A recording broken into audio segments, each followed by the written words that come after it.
world ain't right. Darkness without holy light. Without your sunshine, there is night. It ain't hard to decide who I love. The grace is sufficient. They twist a few scriptures, made a fake religion.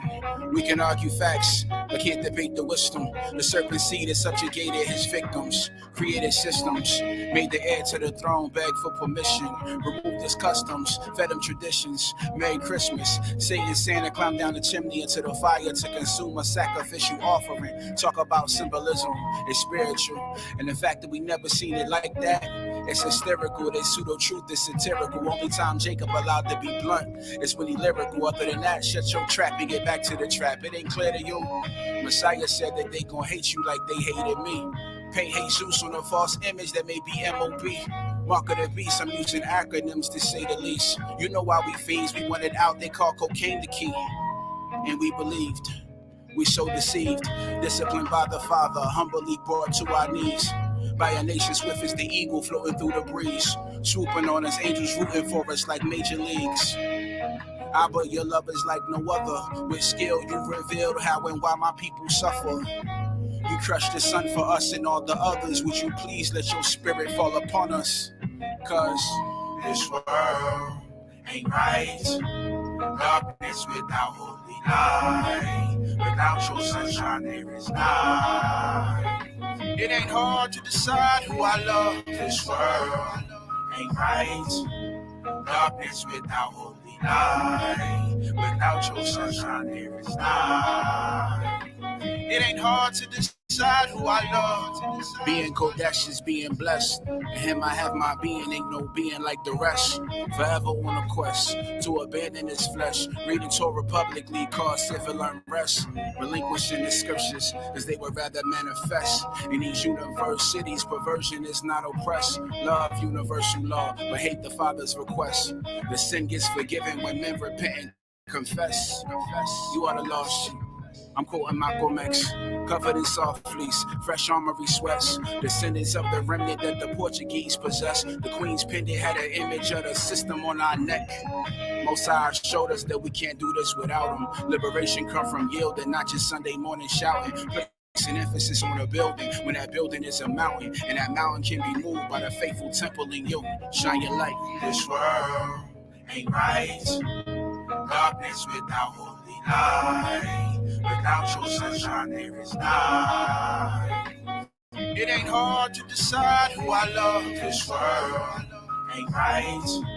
Darkness, it ain't hard to decide who I love. Without your sunshine, there is night.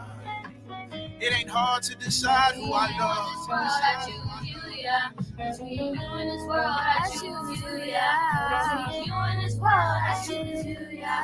Between you and this world, I choose you, yeah. Between you and this world, I choose you, yeah. Between you and this world, I choose you, yeah.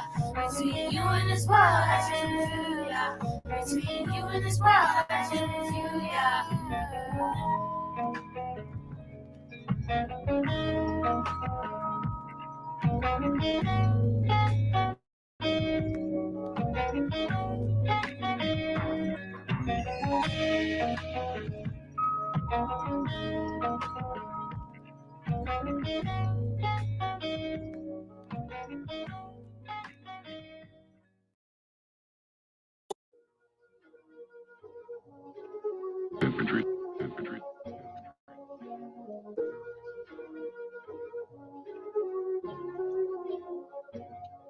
Yeah, one thing I learned from Peter one time: never deny. Tempted to catch amnesia sometimes. Never deny. Even when my faith will come a cry, I never deny. When I confess, I put my neck on the line. I never deny. Yeah, I told you I would never fold, even in the cold. I never lose my hold back against the ropes. The sun's flower from the concrete is where I rose. It's just perspective, ain't no location for highs and lows. I can't believe the lie no more, the truth is in my soul. Holy Spirit, hold my pen, I'm writing with a ghost. The war is on, my hands are up, I'm fighting on 10 toes. I ain't come this far, fight this hard to make myself known. And I can't switch sides no more, the focus in the road, yeah. And I'm trying to eat, yeah. My plate garnished with goals. I keep my faith, they Yahweh, keep subscribing to the code. Through grace, I'm hanging in there like a closet full of clothes. It's nothing you can promise me to leave that light alone. It's honesty over me trying to be like these clones. I can't turn my faculties over for their control. Them are those who want us dead, they either on parole. Never know what rejection is until you've been opposed. Won't understand God's reflection till they fill you with holes. I share my views and get accused of me trying to impose. They push their views through schools and news shows. Persecute the youth for drug use and then powder their nose. Lies and fabricated truths, but how will we know? Unless the Father left us clues inside a book of quotes to show the greatest of all time is a lamb and not a goat. Whoa. One thing I learned from Peter one time: never deny. Tempted to catch amnesia sometimes. Never deny. Even when my faith will come a cry, I never deny. When I confess, I put my neck on the line. I never deny. Yeah. I'ma do this right. This is sacrifice. They can miss me with the fame, miss me with the hype. You want me to play a game with the things I write, but I was never into playing games with my life. They say there's money on the line and I'm holding the dice, but I have no price. My soul to God, my body cold as ice. Now some might play dumb for 20,000 likes, yeah, but what everybody like won't help me sleep at night. No, am I called or am I not called to be salt and light? Yeah, did I use God to get me to the table? Now I'm like, I can't reach a broader audience by saying Christ. So I'm supposed to start avoiding him all day and night, huh? Do I have the Holy Spirit or a poltergeist? Yeah, I slimmed down, not from New Orleans, I'm still a soldier, right? Yeah, this is spiritual warfare that I'm supposed to fight. And Jehovah's sight, all my sin is an oversight. Yeah, my feet planted on a rock like soda and ice. When the money low, I'm still on go, his grace will suffice. There will come a time I can't purchase the merchandise. Keep the 6 absent from my flesh, that's a word of advice. Chasing bags to get you tagged like Judas type. It's more than just a ticket on your head for running through the light. Yeah, careful not to worship the golden calf. Don't deny, never get caught running with the bullseye like Pippin and Mike. One thing I learned from Peter one time: never deny. Tempted to catch amnesia sometimes. Never deny.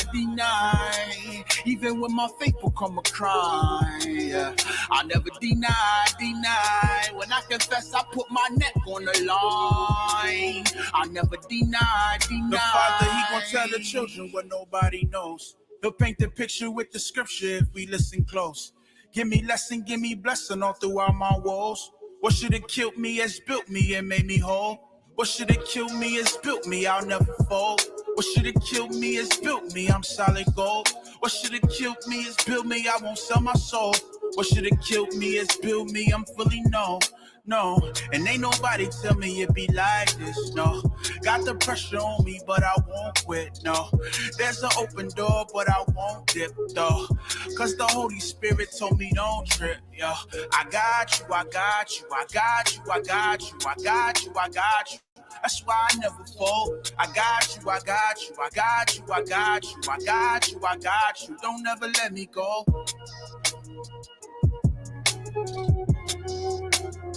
Don't ever let me go.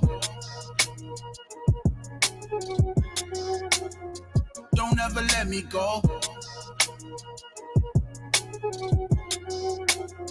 Don't ever let me go.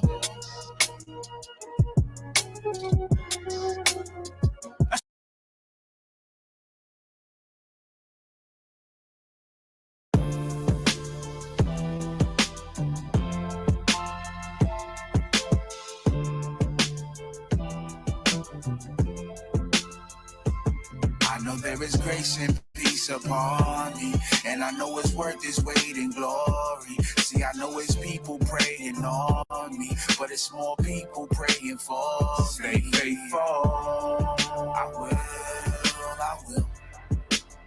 Stay faithful. faithful. I will. I know there is grace and peace upon me, and I know it's worth its weight in glory. See, I know it's people praying on me, but it's more people praying for me. Stay faithful. I will. Stay faithful. I will. Yeah. Shalom. Honestly, I wasn't raised to serve, and to this day I struggle with my own selfishness to obey the word. Sometimes I want to stay actionless and just say the verbs, but that will be low of me because actions speak louder than words. I know I'm called to live it out, but what if I'm living in doubt? Got faith but not sure the amount. What if I'm in and I'm out? Yahuwah gave this guy a light, but what if I'm dimming it out? Supposed to be out here shining bright, but fam, I've been in the house, privately endorsing the lies of the enemy. Still blessed because the one that's convicting me is defending me. Shout out my bride, I'm on her mind. You know she intercede. Think it's with her I cannot camouflage my energy. She know when I'm going through it. She also know I ain't gonna stop. She know I'm going through it. Most I gave my heart a beat. I wrote a song to it. How would these people know if there's no preacher to put them on to? There is grace and peace upon me, and I know it's worth its weight in glory. See, I know it's people praying on me, but it's more people praying for me. Stay faithful. I will. Stay faithful. I will. Faith. I know there is grace and peace upon me, and I know it's worth its weight in glory. See, I know it's people praying on me, but it's more people praying for me. Stay faithful. I will. Stay faithful. I will.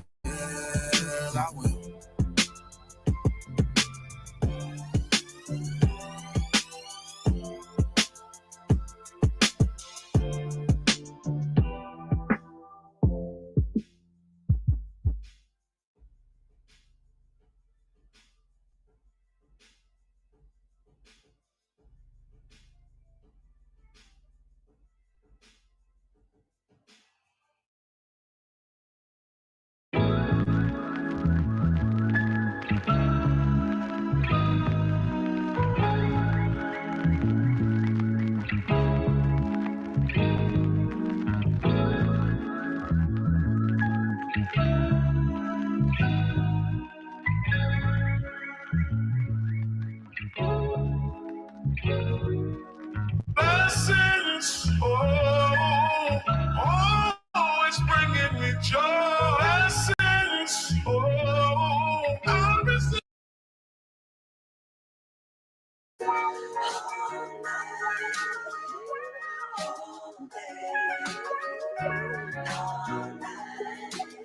Let that shit ride, 88.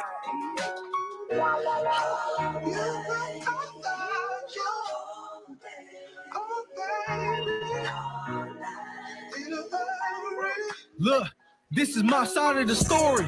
I grew up in them heathen ways. Wisdom, knowledge, I wasn't breathing, man. Glass bottle full of pain, I was keeping, man. Whoremonger in the streets, I was creeping, man. Life full of pride, you couldn't tell me better. Back in the days when we was rocking no better. Jeans, Pusha T in my CD player. We was grinding, steady making paper. Day in and day out, mama never knew. She thought we was still nerds, but we was with the crew. Living life in the world, I dismissed the news. Never paid attention to the game or the rules. And then I grew on a new branch, cut from the same tree, but this a new branch. Old man dead and gone, this a new batch. I had to face the Most High, I was knocked out in the match. Now I understand affliction, Psalms 119:71 the message. So I glory in affliction, refined by the fire, man. Do you get the message? I cried tears of joy when I heard the truth, that we the Israelites, and then I heard the proof. Now I ain't no going back, we 10 toes through the roof, so I had to press it hard, even when I'm in this booth. Now we shooting precepts, ain't no dealing roof. Better repent while it's still time, if not then poof. Friends is on, let them know that we the light. It's the flesh versus the spirit, we gotta fight the fight. Enduring to the end, yeah, it's only proper. Our people need some healing, yeah, how will he the doctor? He took me from the streets, now I gotta give my life to take from the streets the lost sheep. My faith I never hide, them laws I gotta ride. We gotta run a race so we reach the 12 tribes. Ain't no destruction in the new kingdom, it's a new wave, we just wanna surf the tide.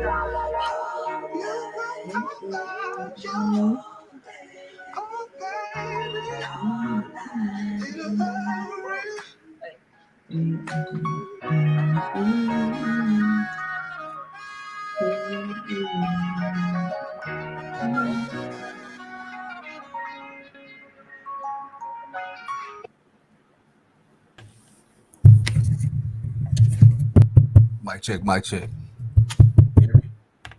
Con, all good. That's right.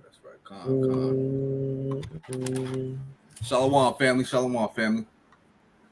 All praises to the Most High, man. Con. First and foremost, I want to give all praises, honor, and glory to the Most High God, Yahweh, Ba'ashem HaMashiach Yahushai, right? Peace and blessing to the 12 tribes that are scattered abroad out there. Hey, we almost at the end, man, right? You looking at all these signs, right?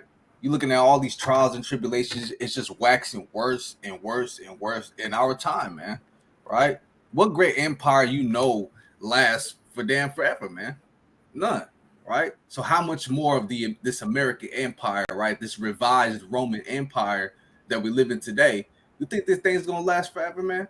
Right? So we gotta stop looking for longevity here in America because this place is on its last legs, right? So peace and blessings again, right? Make sure y'all hit that like button, right? It helps the algorithm, helps push this message out to those on the YouTube feed, man. You know, we're trying to wake up as many people as we can in these last days. Again, shalom. Con, man. Shalom. Peace and blessings to the family out there, man. Especially the brothers out there putting their life on the line, right? For this word, man, for this truth, right? Being hated by many to be loved by few, right? Shalom to those brothers, man. Shalom to the wives, right? Doing wifely duties in the houses, right? Cooking, sewing, cleaning, teaching good things unto the young women, right? And to the children as well. Right, and also I want to say bid a heart, mighty shalom to the children out there, right, listening to their fathers and their mothers, right, being obedient and abstaining from the lust and the concupiscence and the wickedness of this world, right, because Satan has transformed himself into an angel of light, making the evil feel good and the good, right, be evil. Do me a big one, man. Give me the book of Luke, right, chapter 11.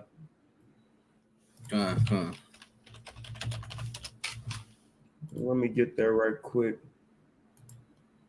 Right, because a lot of times, man, we get kind of comfortable, in our ways and in our doings, man, and we forget that, the time is short, right? And we don't have much more time, man. Right? Get me give me Luke 11:6. God, right here. It's the book of Luke. It's the book of Luke, chapter 11, and verse number 6. For a friend of mine in his journey is come to me, and I have nothing to set before him. And he from within shall answer and say, trouble me not. The door is now shut, and my children are with me in bed. I cannot rise and give thee.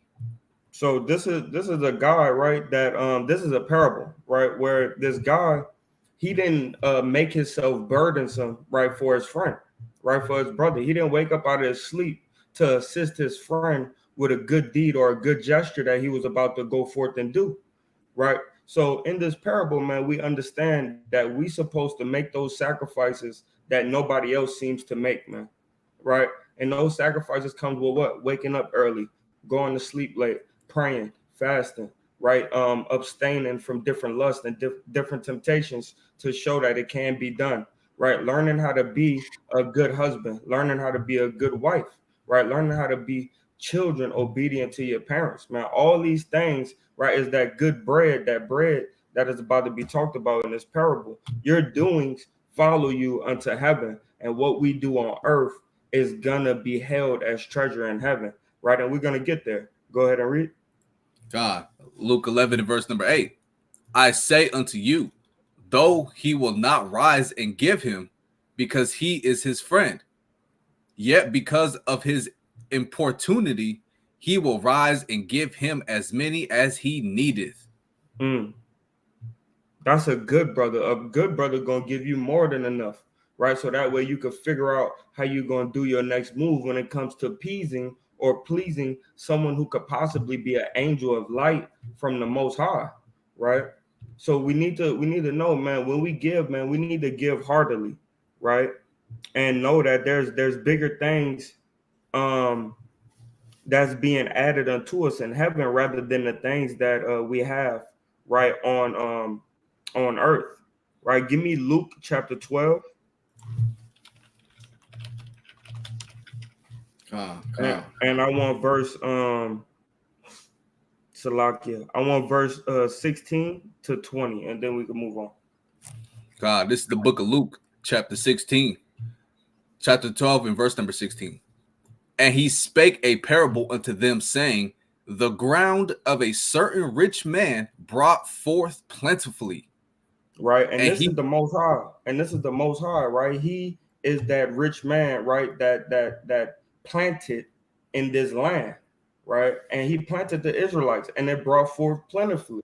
We ended up becoming a mighty nation from 12 sons, right? Then we turned into 70, and then we turned into 600,000, right? And then now we're in the millions, right? Even more so, billions, right? I think it's if we add everybody up. Right, Salakia, Nathaniah. If we add everybody up, right, of the children of Israel, it'll be 2.6 billion, right? So plentifully, right? This ground and rose up seed and fruit, right? Go ahead. God, verse 17. And he thought within himself, saying, what shall I do? Because I have no room where to bestow my fruits. Okay, so now I need to separate some things. Now I need to make some fruits that's sweet and good to the taste for me. Right, go ahead. Verse 18. And he said, this will I do. I will pull down my barns and build greater, and there will I bestow all my fruits and my goods. So now I'm gonna put these fruits right in a good habitation to where they could be preserved for a longer while, right? Go ahead. Verse 19. And I will say to my soul, thou hast much goods laid up for many years. Take thine ease, eat, drink, and be merry. And we're not in that time yet, right? We're not in that time yet. But he said, hey, just rest, right? Just chill. I'm coming. Don't worry about that, right? Go ahead. Verse 20. But Yahweh said unto him, thou fool, this night thy soul shall be required of thee. So then, now you thought you was gonna rest on your labors. You got everything stored up. You thought you was gonna rest on your labors, right? But those who's caught lacking or slacking, they're gonna be the ones get packed out, right? And if you ever been to jail in California, you know what I'm talking about, right? Go ahead. God, thou fool, this night thy soul shall be required of thee. Then whose shall those things be which thou hast provided? So is he that layeth up treasure for himself and is not rich toward Yahweh. So it's good to stack these treasures in heaven, because at the end of the day, everything that we do, whether it be gold or wood, right, is going to be tried by fire, right? One more precept, 1 Peter chapter 1 and verse 17. Right, get it in the GNT, Baba Kusha. God.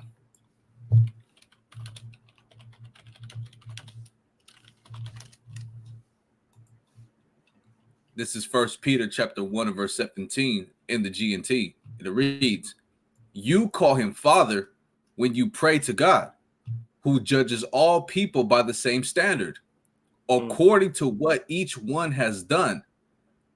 So then spend the rest of your lives here on earth in reverence for him. So that's what we have to do, man. Right? Because he's gonna judge all of our works. We need to spend our days on life doing things in reverence, right? Or in respect of him. Why? Because everything that we do, there's a judgment behind it, whether it be good or whether it be evil that we do or think. Right. So hold your tongue with a bridle, watch your works, watch what you put your hand to, because we're being judged on everything. And I you.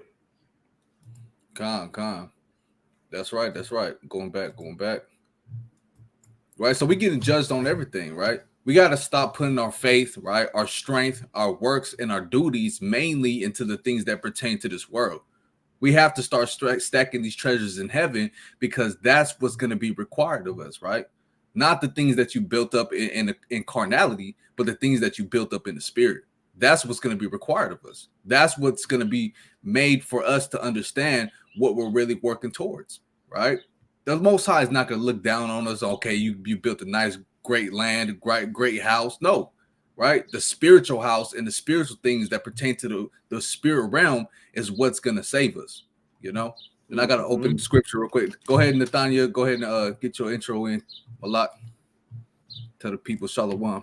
Khan, shalom. You know, pray everybody enduring, man, enduring to the end. We see the times we in, you know what I'm saying? And lately it seemed like a lot more things have been moving. It's been moving a lot faster, right? You see a lot more things coming to pass, a lot of nations coming against each other, and with all these things on the rise, man, and this is not a time to be slacking in our work, man. Right? This is if anything a time to put your, hey, what they say, stand up on the pedal, man. Right? Hey, Right. get up and get going, get moving, man. Right? And really get in the spirit, and make sure you staying steadfast in this thing. Con, that's right. Beautiful. Stay steadfast. Said stand up on the pedal, man. You're not just sitting down cruising, right? Taking your sweet old time, man. No, you get up on that bike, man. Right? You stand up. You let the wind blow past you in a certain angle, man, so that way you can move faster in this thing, man. Right? Move faster through keeping these laws, statutes, and commandments. Ain't no time for slothfulness, right? Beautiful. Right? So I want to bring out right here. Let me pull that back up. Psalms chapter 31 and verse number 1, right? In thee, O Yahweh, do I put my trust. Let me never be ashamed. Deliver me in thy righteousness. Bow down thine ear to me. Deliver me speedily. Be thou my strong rock for an house of defense to save me, right? So you can't look for things that pertain to this world to save you, man, right? You might have a Glock 19 under the bed, right? Or you might even have a damn armory, right? You might have a survival bag and ready to survive what's coming to pass in this world that we live in today, man. But these things are not going to save you in the times to come. Only the Most High, right? The power of the heavens, the power of Yahweh Bashim Yahushai. These are the things that are going to save you, man, right? You can't make flesh your arms. You got to make the Most High your arms, right? Reading on. Verse 3, for thou art my rock and my fortress. And a lot of our brothers and sisters out there, right? You guys got breaches in your spirit, right? You're not a built-up fortress with, of fortitude, man, to withhold a lot of these things that are going to come to pass in this world. Dollar collapse, army seeking us, right? All of these things that are going to have you shaking in your boots, man. But when you keep the Most High in your bosom and you keep the Most High as your rock in your fortress, there's nothing that's going to be able to breach that, man. Right? Reading on. Therefore, for thy name's sake, lead me and guide me. Pull me out of the net that they have laid privily for me. And a lot of these nations, man, every day, right? They put forth that net. And what does the net do? It captures things, man. Right? You cast a net into the lake, you're going to get some fish, man. Right?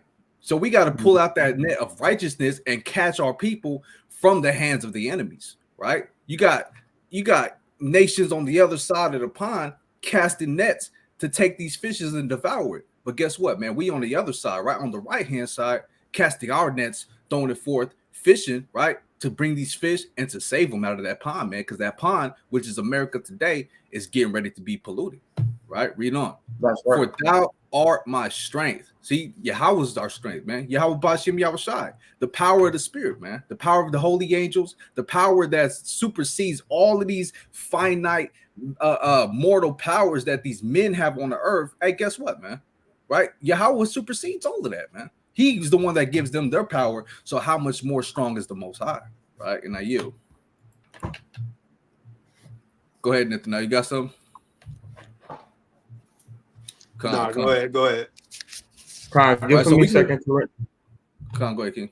Give for me 2 Corinthians chapter 5 and verse number 7. Because you talked a lot about weapons. They're not going to do much. Is it good for us to have? Yeah. But our biggest weapon is our belief, right? And the other word for belief is faith, right? And in that belief, that's how we're going to be saved from the coming judgment, and by our works, right? Because all of our works is going to be proven by fire, right? So, but we need that belief, though. If we don't have belief, we don't have anything, right? Read that for me. God, this is 2 Corinthians chapter 5 and verse number 7. For we walk by faith, not by sight. So we walk by faith and not by sight. We walk by belief, right, and not by sight, man. We never saw Christ, right? We never sat there and touched him. We never just chilled with the disciples. But spiritually, we chill with the disciples all the time, man. When we read or listen to Luke, Matthew, Mark, John, the apostles, right? The different stories in the books of Acts, man, right? The different acts of the apostles, man, right? We that's how we sit with our brothers, right? That was before us, that died, man. We listen to the or read the books of the Maccabean captivity, man. The books of First, Second Ezra's, right? Or Ezra, Nehemiah, Tobit, Baruch, right? We look into all these things, man, and that's how we physically touch our people through the Spirit. That's how we touch our ancestors through the Spirit, man, is by actually sitting there and reading the book. If we don't read the book, we don't even know our family like that, man. If you don't sit down and have a conversation, if I never sat down and have conversations with my brother, right, with my brother Don Boy, I ain't gonna know how Don Boy rock, right? But as long as I sit down and I have conversations with Don Boy, I know what I can and what I cannot say, right, to Don Boy. I know what I could do and what I can't do to Don Boy. You feel what I'm saying? And that's the only way that we're going to understand the Most High and our people as well. We think we are who we are today because of the people that raised us up and that we was around. And we forget that it was the Most High that raised us up. It wasn't the people that we around, right? So now we need to get back in tune with how he raised our ancestors, right? Keep reading on that. Come. Verse number 8. We are confident, I say, and willing rather to be absent from the body and to be present with the Lord. So we don't fear death, man, and we take pleasure in facing death on a day-to-day basis, man. I was reading this one book, right, The Art of the Superior Man, right, and he said that's what men thrive at. Men thrive in the face of death, right? That's why all of us was built to go to war. After we get home from war, we make good love with our wife. Why? Because we almost lost our life. Right, a woman is like an ocean and she's forever flowing. Right, this book is real. It has a lot of wisdom, man. Right, and she flows in the abundance of femininity, man. When she is a feminine woman, so that means she's caring, she's loving. She always want to fix or heal something that is hurt or wounded. Right, so we come home and that's what our woman do. She embraces us. Right, she heals us from that day that we had of facing death.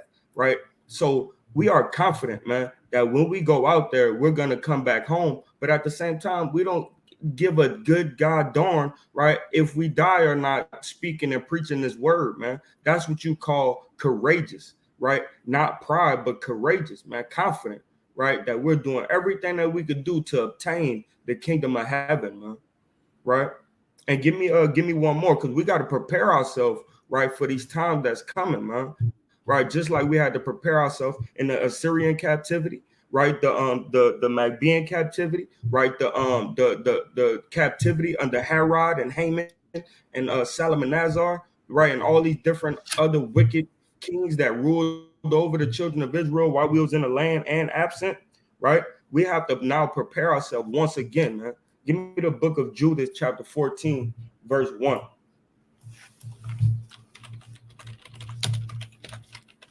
Because a lot of times, man, brothers get stagnant and they feel like this is not a war, man. The Bible tells us, right, through the apostle, right? The Bible tells us, man, we don't wrestle against flesh and blood, but by spirits, right, principalities and powers. Man, there's so many spirits, right, and powers that we don't even understand that we're fighting against. Man, we sitting here thinking this carnality is the flesh. Nah, this is a spirit that you have to conquer, man.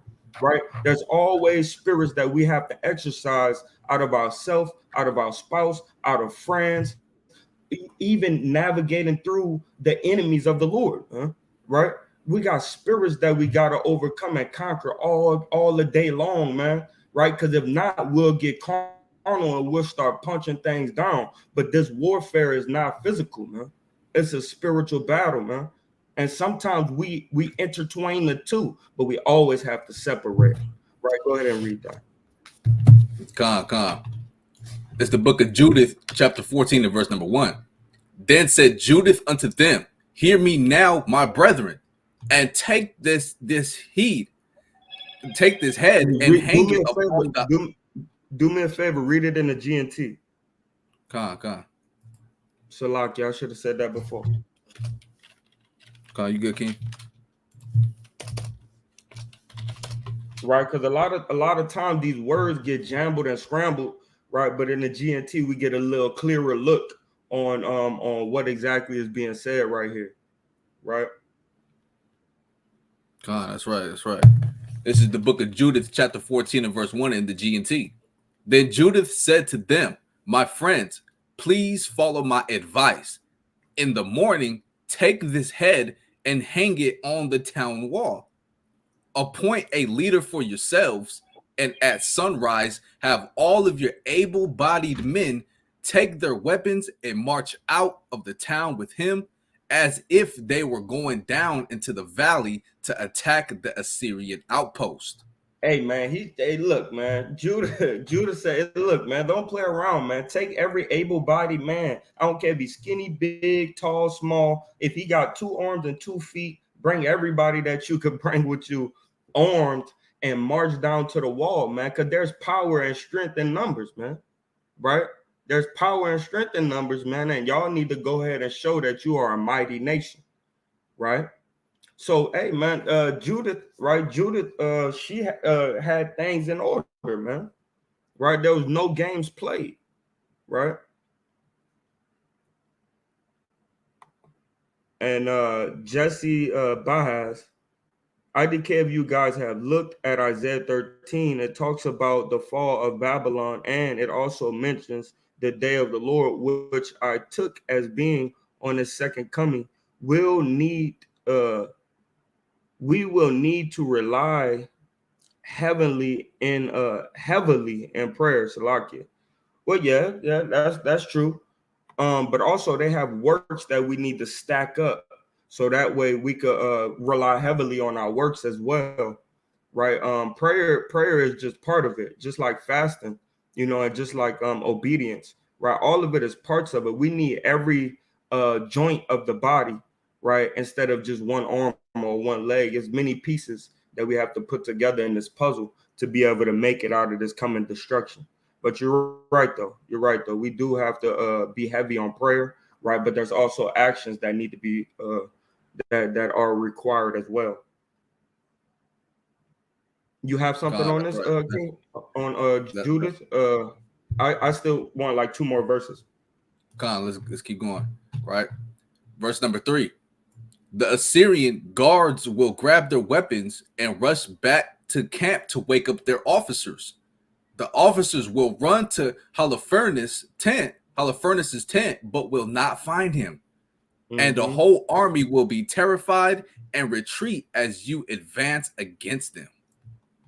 So in Holofernes, right, wasn't he a king or he was a general? He was a general. It was a general, right? So they're going back to Holofernes to get word. You know what I mean? What you want me to do? How should we move? Should we send 200 band this way, or 200 band that way, 600 down the middle, right? And when they don't find them, they're going to be terrified. Why? Because the person that leading them ain't there. So now they got to rely on their own thoughts. But it said what? Mm-hmm. They're going to be jammed up. That's how they're going to get jammed up. Right now, what we doing? we relying on the word of the Most High to show us the way to go, right? What are some of those ways, man? We're going to get into that, right? We're going to get into some of those ways that we prepare and that we see and watch and see these end days coming with a clear eye in the spirit, right? Keep reading unless you got something on it. Reading on. Verse number 4. Then you and all the other Israelites will be able to follow them and kill them as they retreat. But before you do any of this, send K.O.Y the Ammonite to me. I want to see if he recognizes Holofernes, the man who spoke of Israel with contempt and sent K.O.Y to us, thinking he would be killed along with the rest of us. So it says, man, I need you to identify this man, right? Mm-hmm. So, but like we going into though, we got to prepare for this battle, man, right? And it's a spiritual one, but it will become physical at some point, man. As we see war popping off everywhere, churches getting shot up, bowling alleys getting shot up, mass shootings, right? There's more mass shootings than the days of the year, man. Every year, man. Every year since 2022, there've been more mass shootings than every day of the year, man. Right. So there's been more than 365 mass shootings a year, man. Easy. And going into the new year, right, there was already 60 mass shootings by the end of January, right? So we know that these times are at hand, man. Right? God, that's right. Mighty. Right. Nathaniel, you got something?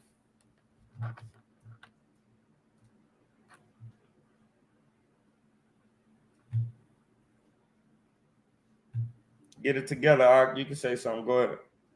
You off of mute. I still can't hear you though. Still can't hear you though. Kind of still jammed up. Go ahead, King. While he get that situated. Yeah, I want to expound on what that brother Jesse brought out real quick in Isaiah chapter 13. Right, that's a mighty point he made, and some mighty scriptures in there, right? So we got to be prepared, man. Right? We have to understand that these prophecies that are expounded upon in the Bible, a lot of them pertain to things that happened in the past, right? And all of these nations in the past, and a lot of them at the same time pertain to what's going to happen to what's known as America today. In the scriptures is known as Babylon, right? The place of confusion, right? Isaiah 13:1. It says the burden of Babylon, which Isaiah, the son of Amos, did see, right? I'm going to skip down to a point that I want, right? Verse 6. How ye, for the day of Yahweh is at hand, right? That means it's coming soon, right? It's at hand. It's getting ready to be issued forth, the day of Yahweh, which is also the day of judgment, the day of vengeance, right? It shall come as destruction from the Almighty, right? So a lot of our people, they caught up in Christianity, man, right? They think that, okay, when the Lord comes back and all the things, it's salvation, it's freedom. Yeah, it is. But before that happens, guess what, man? Destruction, right? Chaos, man. Right. So are you going to be caught up in that destruction? Are you going to be caught up in that chaos? Or are you going to be spiritually built up for the Most High to look at you as acceptable? Right. Are you going to have dirty garments and the Most High looking at you like you unclean in my eyes? You're full of sin. You're full of wickedness. You delve only in the flesh. You did nothing that I say for you to do. Hey, your garments are dirty, man. Would you walk into your mother's house with muddy shoes on? Or are you going to make sure you clean? Would you expect guests to come into your house and your house is all trashed? Dishes not done, trash full to the brim, right? Or you gonna make sure your house is clean, making sure your house is acceptable to have these guests come in, right? That's the same thing you got to do with the spirit. And guess what? America, Go ahead. They're not even in that light, right? They're not even doing that. They're not making sure they clean. They're not making sure they're acceptable in the eyes of the Most High. Hey, damn near all of them are atheists, man. Right? All of these officials and leaders, they don't believe in the Most High. They don't believe in nothing he says to do. They believe in the ways of man, right? Verse 7. Therefore shall all hands be faint, and every man's heart shall melt, right? That means what? You're going to be shaking in your loins, and you're going to be found guilty, man, right? You're going to be found with your buttocks out. That guilt comes from you knowing that you're not doing anything right in the sight of the Most High. Because if you have rejoice in your spirit and you're happy that he's coming, that means you are presenting yourself as acceptable as you can be. You know, I kept the commandments. I did everything I could. I made sure I don't have no stains in my spirit, no stains on my garment. Okay, now I'm ready. I'm happy. And you open that door, right? And now you got smiles on your face. Oh, come on in. Come on in. Yeah, I've been expecting you, right?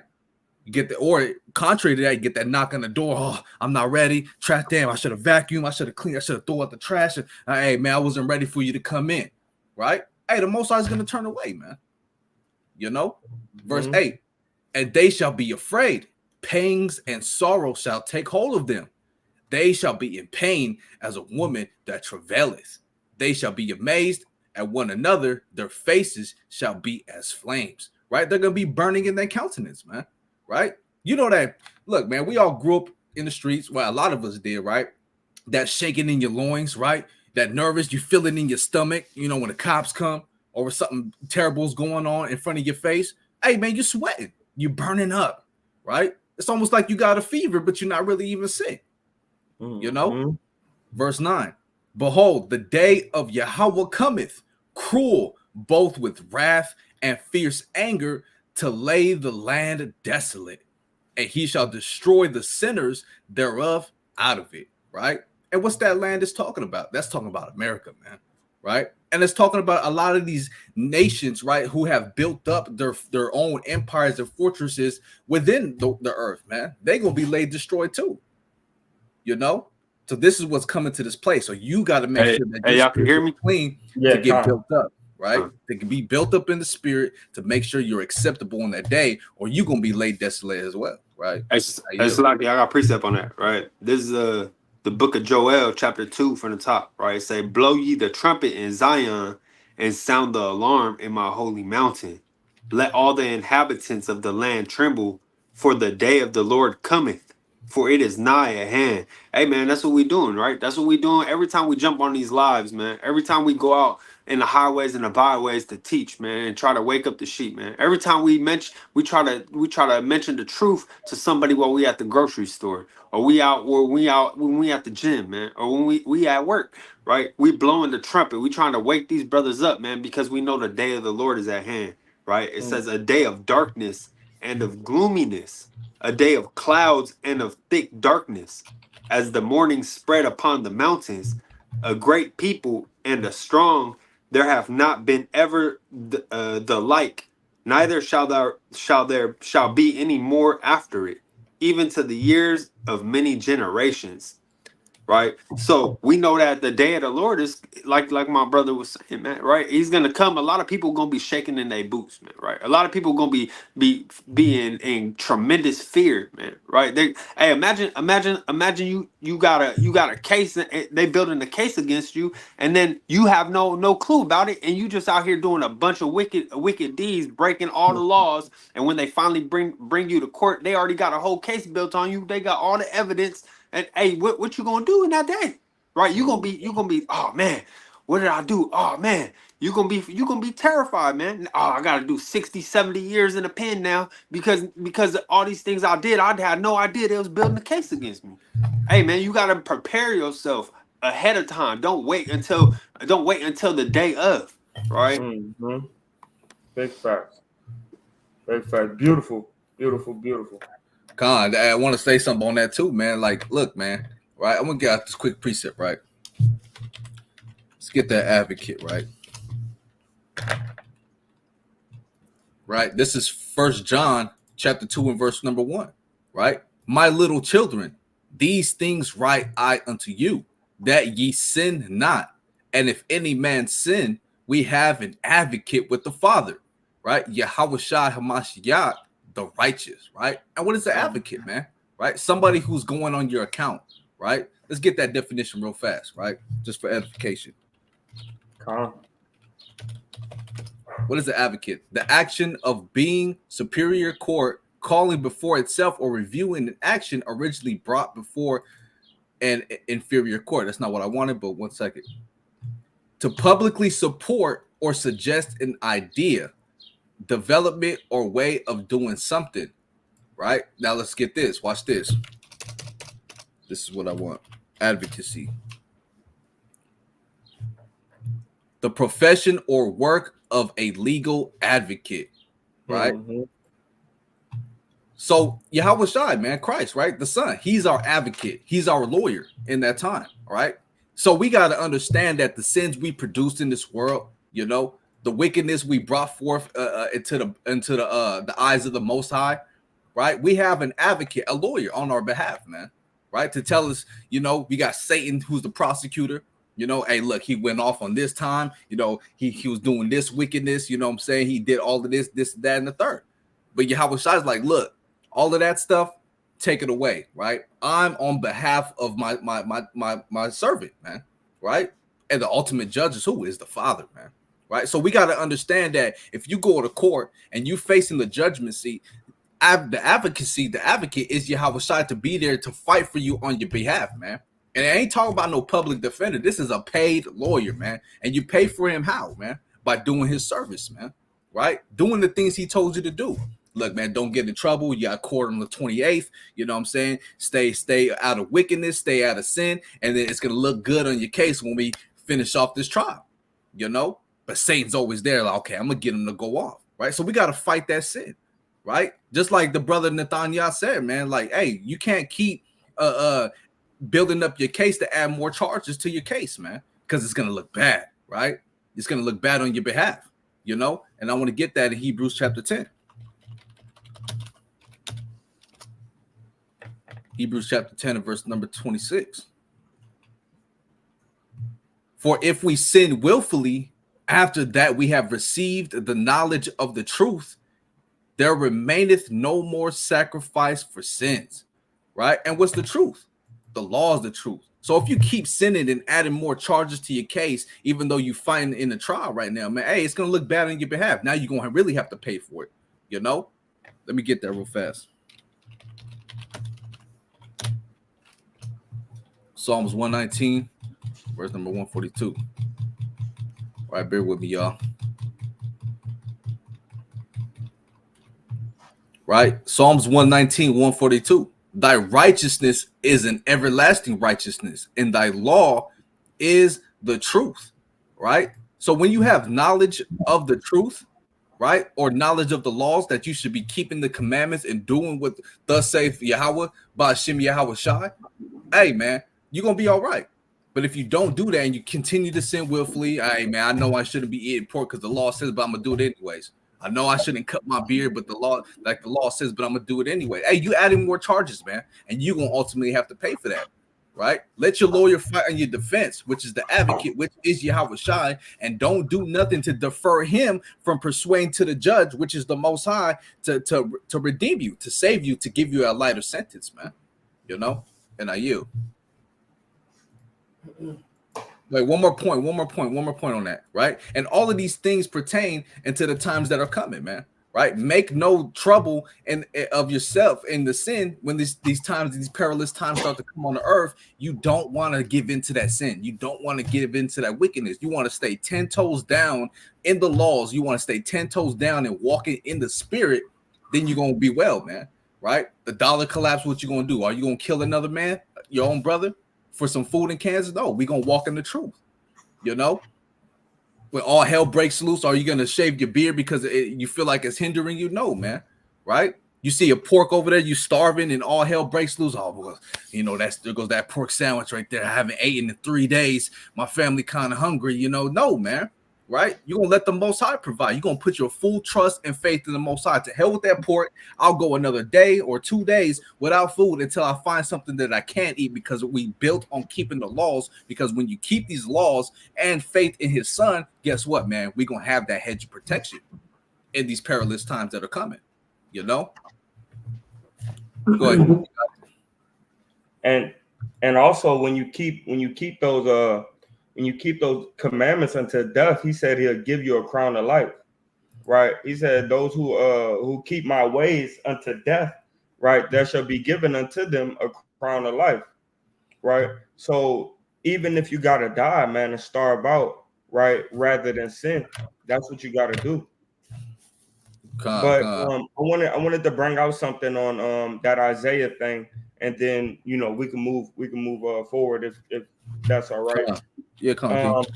13 so, again? no, but Isaiah chapter 28, right? Verse 1 and 2. This is the book of Isaiah, chapter 28, verse 1. Woe to the crown of pride, to the drunkards of Ephraim, whose glorious beauty is a fading flower, which are on the head of the fat valleys of them that are overcome with wine. And that's Ephraim, man. Ephraim is overcome with wine, right? And they're drunkards, not in the fact that they just get drunk all day and do whatever. Even though Ephraim do they drink a lot, right? But this is talking about doctrine. They're fat off the ways of Esau, man, of the conquistador, man, the people that had rule over them, right, even before us, man. Right, they're fat and drunk off the wine of Babylon, man. Right, but keep reading. Verse number 2. Behold, the Lord hath a mighty and strong one, which as a tempest of hail and a destroying storm, as a flood of mighty waters overflowing, shall cast down to the earth with the hand. So there's a destruction that's coming, like was brought out in Isaiah chapter 13, right? There's a destruction that's coming by the hand of the Lord, right? And to not take part in that judgment, right? We have something that we need to do, man, right? So drop down to verse 5, and then I want to go to Jeremiah, because Judah and Jerusalem ain't no different, right? They followed the ways of Ephraim, right? Because they seen the wicked prosper, right? So they started following the ways of Ephraim, man. And we have become just as tainted as them after they got exiled about the land. We wasn't no better. Right, go ahead. Isaiah 28, verse number 5. In that day shall Yahweh of hosts be for a crown of glory and for a diadem of beauty unto the residue of his people. You see? So, but there's gonna become a time where the Most High is gonna be that safety, man. Right? He's gonna be that safety and that crown of glory unto his children, man. The ones that repent and came back to serving him. The main thing he was telling us, right, in Isaiah and in Jeremiah and in Ezekiel is, bruh, repent, turn unto me, and I would make this not happen to you. But because you don't listen, I gotta let this happen to you, right? So in Jeremiah, right, chapter 4. This is what it says, right? Read verse number 5. Jeremiah chapter 4 and verse number 5. Declare ye in Judah and publish in Jerusalem and say, blow ye the trumpet in the land. Cry, gather together and say, assemble yourselves and let us go into the defenced cities. Go ahead. Set up the standard towards Zion. Retire, stay not, for I will bring evil from the north and a great destruction. So we see, right, that the Most High is telling us what? To do what? To return, right? To come back unto him. So that way he could set up the standard, right? What is the standard? The law, statutes, commandments, judgments, and testimonies, right? So he could set up what we, have and what we hold close to us. He could set that thing up again. But why did he have to tell us this, man? Go to verse 1. Verse 1. If thou wilt return, O Israel, saith Yahweh, return unto me, and if thou wilt put away thine abominations out of my sight, then shalt thou not remove. Right? So he said, hey, if all you got to do is stop the abominations that you're doing, man. What is an abomination, man? Right? It's a very, very filthy thing, man. Something that, like, if you threw up and you stuck your hand in it, that's what you do when you commit a sin, right? And even if you wash your hands, right, you still feel like it's on there for some reason, right? Like dung, you stick your hand in dung, and then you just feel like you smell it forever, even though you wash your hands 3 times, man, right? That's how sin is, man. So he's telling you, clean up your ways, man. Wash yourself clean. That way, I could save you from this coming that's gonna happen, man. One more. Give me John, right? St. John chapter 7 and verse number 38, the elementary scripture, man, right? Because I talked about early that we believe in something that we had never seen before. We believe in the apostles, we believe in the Mashiach, right? Even though we have never physically touched them, because we believe that the words that are spoken in this book are true and proven, right? Go ahead. Can I start at 37?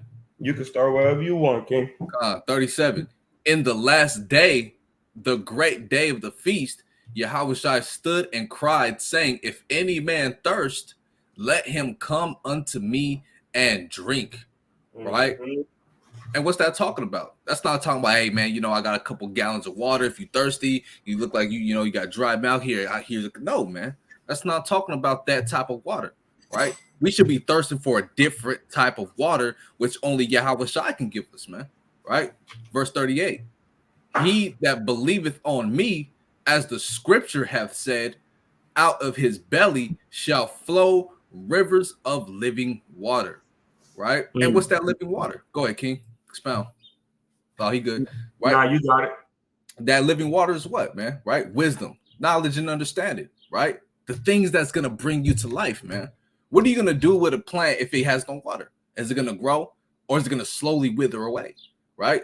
It's gonna grow, man. So you got to be that plant, and the water that's gonna grow you, right, is wisdom, knowledge, and understanding, law, statutes, and commandments. The things that are gonna breathe us and bring us back to life. That's the water that we need. Right? Let's go to John chapter 4 real quick to expound further on that. Right? John chapter 4, and I'll start at verse 7. Right? There cometh a woman of Samaria to draw water. Yahushua said unto her, give me to drink. For his disciples were gone away into the cities to buy meat. Then saith the woman of Samaria unto him, how is it that thou, being a Jew, askest drink of me, which am a woman of Samaria? For the Jews have no dealings with the Samaritans. Yahushua answered and said unto her, if thou knewest the gift of God, and who it is that saith to thee, give me to drink, thou wouldest have asked of him, and he would have given thee living water. Right? So he told her, like, hey man, if you knew who was really asking you for water, if you knew who I was, you would, no questions. Hey, you need, my Lord, here you go. I know who you are, right? No questions asked, right? So Yahweh is giving us that water, but our people are still don't want to accept it, man. Even though they know who Christ is today, they still don't even want to give them that water, man. Meaning what? Giving them that due diligence, giving him what he's asking for. And when you give him what he's asking for, he's going to bless you with something 10 times greater than that, man. Right? You give him a cup of water, here you go, my Lord. He's going to bless you with that true water. But our people don't want to do that today. Right? Verse 11. The woman saith unto him, sir, thou hast nothing to draw with, and the well is deep. So she's like, look, you don't even have nothing to, go into this well, to pull up the water on the string in the well. You don't even have nothing to get the water. From whence then hast thou that living water? So how do you have water? I don't see you with no canisters, no vessels, no pots. You don't have nothing to carry water. So how do you have this living water? Is what the woman's telling Christ. Verse 12. Art thou greater than our father Jacob, which gave us the well, and drank thereof himself and his children and his cattle? Christ answered and said unto her, whosoever drinketh of this water shall thirst again. He's like, this water that's in this well, that's carnality, man. Right? If you ain't delving in the spirit, you won't have understanding. You gonna keep on in that same into that same pattern, man. It's pattern of life. You need to have that change. Right? The water is always a flow of change. Constantly, you see rivers and oceans. They're never the same ever, right? There's always a flow of change, no matter what type of water comes, right? Verse 14. But whosoever drinketh of the water that I shall give him shall never thirst. But the water that I shall give him shall be in him a well of water springing up into everlasting life. See that? Go ahead, King. You got it. So all praises, man. Right. So now what is the water? Right. That's a big deal. Right. And we'll get back into what's coming in the end times. Right. But what is the water? Right. Get Proverbs 20 and verse number 5. right? Then I want to get Sirach, right? Because they got some wisdom in Sirach that shows you how important it is to get the water, right? Go ahead. Proverbs 20 and verse number 5. Counsel in the heart of man is like deep water. So when you deep in your thoughts, right? That's a counsel, right? That's you gathering understanding, right? So when you do that, it's like swimming in the deep, right? You just drowning, right, in the counsel of your thoughts. That's why it's good to have outside counsel as well. That way you could come back to the top of the water and you don't get heavy, right, and end up having evil thoughts. So it says counsel in the heart of man is like deep water, right? Go ahead. But a man of understanding will draw it out. But a man of understanding will draw out that water, right? A man of understanding will help you think about ways to pull out wisdom in your counsel, right? Because in your own counsel, you might think that you up to something. You might think that you smart, right? When I figured out that the new moon was the beginning or the institution of the Shabbat day, I went to go to other counselors that look, helped me figure this out because I'm going into the deep and I see that there's there's something that we need to find, right? And then what? We end up coming to understanding through counsel that the wisdom is that the Shabbat day is off of the new moon, is calculated off of the new moon, right? Mm-hmm. So even more so, right? How good is wisdom to us, and how should we be with wisdom? Give me the book of Sirach, chapter 6 and verse 18 in the GNT.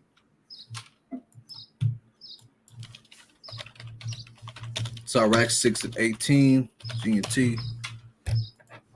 Yep, it's a big deal that we gather and we sit around wisdom, man. Because a lot of times, man, we around this still water, and the still water get tainted, man. The ways of this world, right? The same thing that we've been hearing and indulging in since we were born, right, or a young baby, is still going out. It's still going out there, man. Adultery, take this nigga girl, right?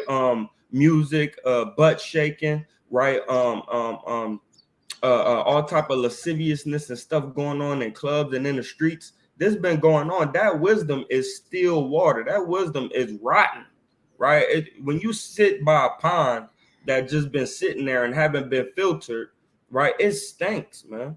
Right, I'm from the swamp, man. When water just sit there, man, it's foul, man. Right, and it's disgusting.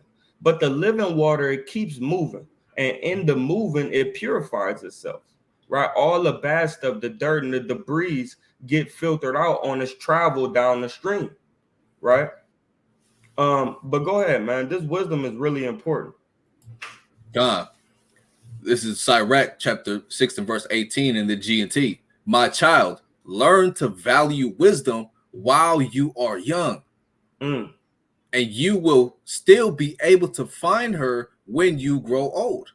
And you know what's crazy, bro? And I always tell people about this, man. When I was a young man, right, like 12 years old, 10 and 12, I thought I knew everything, man. My daddy went to talking to me, and I was like, nah, I know. You ain't telling me nothing. No, I know. Man, I didn't know nothing. But a wise son, right, or a wise man or a wise daughter, right, would listen to the wisdom of the ancient, man, would listen to the wisdom of the old, not think that they know everything, man. But I was raised up to be a rebellious child, man, right?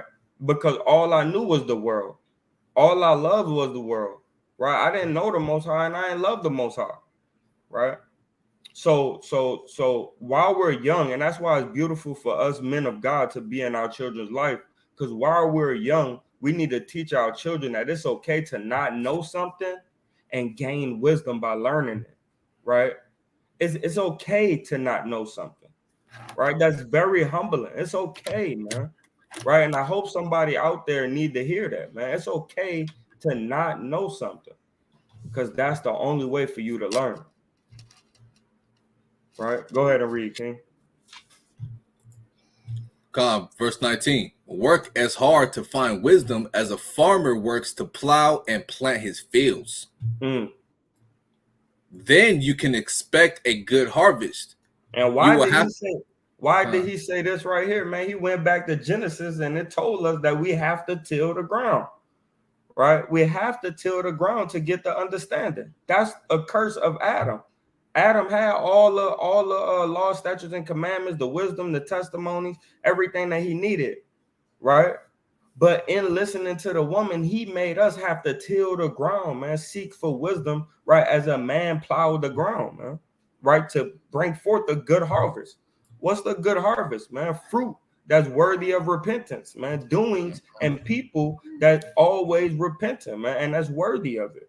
But it takes the tilling of the ground to get the understanding. And then the living water, right? The water without pesticides and parasites, right? The water that's true, right? From a spring well, right? We need that water to pour into this harvest, right? So we could bring forth good fruit and good seeds, man. That's it. Yeah, that's it on that. Hold on. Grab for me, real quick, Baba Shah. Let me get Sirach 15 and 7. Beautiful precept. Beautiful precept. 7 and 8. Con. And I want to go into second Ezra after that, if that's okay, to talk about these end times. I'm gonna bring out a couple presets and I'll throw it to you after that. Yeah, I just want to grab two real quick, and then this one and one more, and then All 15 and 18, you said? You want some more? Nah, 15 and 7. Oh, 7 and 8. Yeah. This is the book of Sirach, chapter 15 and verse number 7. Mm-hmm. But foolish men shall not attain unto her, and sinners shall not see her. Mm-hmm. And again, this is talking about wisdom, right? So a foolish man is not gonna attain wisdom, man, right? And sinners, right? And we all know sin is breaking the laws of God. So those who don't keep God's laws won't be able to receive the wisdom, right? Go ahead and read on. Verse number 8. For she is far from pride, and men that are liars cannot remember her. Right, and that goes into what Captain Gabawar was talking about, man. Right, we got to be able to be edified. We got to teach our children that it's okay to not know everything, right? Because if when we got pride, we too proud, right, to accept correction from somebody just because they're younger than us, right, or just because they look a certain way, right? Oh, you don't got the nicest clothes on, so I don't know if I could believe what you're talking about, right? You too proud to accept edification, man, right? And you're not gonna be able to attain wisdom with that pride stuck in you, man. You're just gonna make excuses for why they're wrong, right? Give me Sirach 32 and 17. Come on.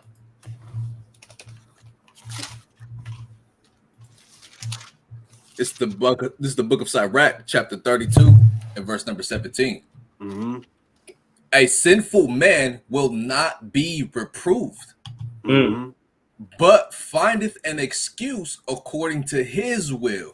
Right, and this is why the last verse we just read said, "Foolish men won't attain to wisdom," man.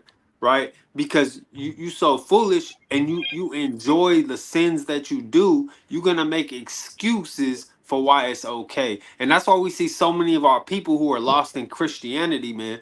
Right, they think they find excuses to continue to live the way they want to live, right? But be like, oh, but I'm saved through Christ, but then they go and do everything against Christ, man. Everything against the teachings of Christ, right? But make excuses for it. Well, that's the Old Testament. Well, the Peter said we can eat anything. All these other excuses, man, right? They make excuses for their sins according to what they want to do. Mm-hmm. This is how I want to live my life, so I'm gonna make the Bible fit my life, right? Rather than making their life fit the scriptures, man. Hey, watch what it say up in the GNT, right? It says Sirach 32:17. Sinners have no use for correction and will interpret the law to suit themselves. Right? So they start making up, right, what the law means, right? That's what sinners do, right? But a true man of God says, nah, hold on, let's figure it out. Let's break it down. Let's see what it really means, and then we're gonna keep it just in that way. right? That's why you see brothers, man, going out their way. Look, man, rotisserie over fire, wood, a whole lamb, trying to keep the head on and the legs. You understand what I'm saying? You see brothers like almost wanted to keep all the intestines in it because it said keep the pertinence there. You understand? Brothers is really trying to dive deep into the ways of the Lord, man, because the law is everything. The law, I mean, it constitutes everything: faith, obedience, trust, right? Goodwill, right? How to love your brother, how to love God, how to love your sister, what to do with your children, what to not let happen, what to let happen. You know, the law is everything, right? According to the Hebrew Israelites, man. And that's how we develop so many different ways of wisdom. That's why in Deuteronomy chapter 6 and 4, it says, or 4 and 6, it says what? This shall be your wisdom in the sight of the nations, man. Right? The keeping of the law is the wisdom in the sight of the nation. Why? Because for one, you live longer. For two, you don't fight against people and shoot people for no reason. So it's smart, it's wise. You're not making enemies for no reason. When you take spoil, right, you make sure that you kill all the men of this nation, right, and the women that have been tainted, and you bring in the virgins and kill the men's sons, right? All these different laws, they put things into place so you can have a prosperous life. You don't commit usury upon your brother. These things make you love your brother, man, right? If I take your lamb because I'm hungry, right, and I needed to eat, you know, I got to come back and give you 4. I got to make a way to give you 4. That's love, right? That's trust. That's obedience. That's everything. That's faith, honor, respect, morals, right? Institution, right? Because all these things that we institute, man, is they make our life greater and more well-rounded, man, right? To tell somebody, right, I love you is cool and all, right? But to give them alms and to help them where they need at, right? Wake you up at 2 o'clock in the morning, or like Brother Khalil, I wake him up at 8 and he like, yeah, bro, what you need, King? You know, those things, those sacrifices, man, that's true, man. And that's honest, right? But I do want to go into second Ezra's, man, and let's yeah, Khalil, you got it. And that's a great point, man. Right? We got to make these sacrifices, right, when it pertains to keeping the law, statutes, and commandments, right? Because what does the law go into? The law just means Torah, right, in the Hebrew, or Torah in the Hebrew, which means orders and instructions, right? If we going about the ways of this world with no type of instructions, hey, man, everybody will be everywhere, man, right? Our people follow the instructions of the white man, right? The ways of this world, these officials and these council members that rule this society, they follow their instructions, but they don't want to follow the instructions that lead to life, man, right? So I want to bring out a couple precepts real quick. I'm going to the book of Baruch, chapter 4, classic, right? This is the book of Baruch, chapter 4, and verse number 1. This is the book of the commandments of Yahweh and the law that endureth forever, right? Because you got all these legislations, all of these laws that are put in place by the men of the earth, right? Sometimes they take away laws, sometimes they add new laws, and they add things and butcher laws, and they do whatever they want, man. But the laws and the commandments of the Most High, guess what, man? It endures forever, man. It's everlasting, right? All they that keep it, what? The laws shall come to life, but such as leave it shall die, right? So we got to keep the laws and statutes and commandments, because what happens when we don't keep it? We die, right? And the wages of sin is what? Death, man. Right? It's death, right? So I want to pull out a couple more precepts, right, pertaining to the word, right? Let's go to, matter of fact, I got Jeremiah chapter 14. Watch this. So in these times and troubling times that are coming to this place, right, all hell breaks loose, society collapses, the dollar collapses, right? Civil war on the streets of your own neighborhood, right? FEMA camps, death and destruction, World War III, right? Famine, plagues, all manners of wickedness and evil and death that is getting ready to come to this place. How do we stay prepared in that day, man? Right? How do we stay upkept in that day and made upright and walk in faithfulness in that day? What are the things that we need to do to withstand these troubling times? Right? This is Jeremiah chapter 14 and verse 1. The word of Yahweh that came to Jeremiah concerning the dearth. And the dearth is just another word for famine, right? It's another word for famine, dearth, right? Judah mourneth, and the gates thereof languish. They are black unto the ground, and the cry of Jerusalem is gone up. And their nobles have sent their little ones to the waters. They came to the pits and found no water. They returned with their vessels empty. They were ashamed and confounded and covered their heads. So there's going to be a time, man, again, where there's going to be a famine, man, right? Okay, I'm going to call it you three and you two. You guys gather together, be back in 5 hours or be back before sunfall. Come back to this camp because all this is after all hell breaks loose. Go and try to find some water. They're going to come back sweating, ashamed, confounded. Look, we didn't find no water, man. We were searching everywhere. We was trying to dig in the ground as far as we can, right? There's no water, right? Because it's a great famine that's going on, right? Verse 14, because the ground is chapped, for there was no rain in the earth. The plowmen were ashamed.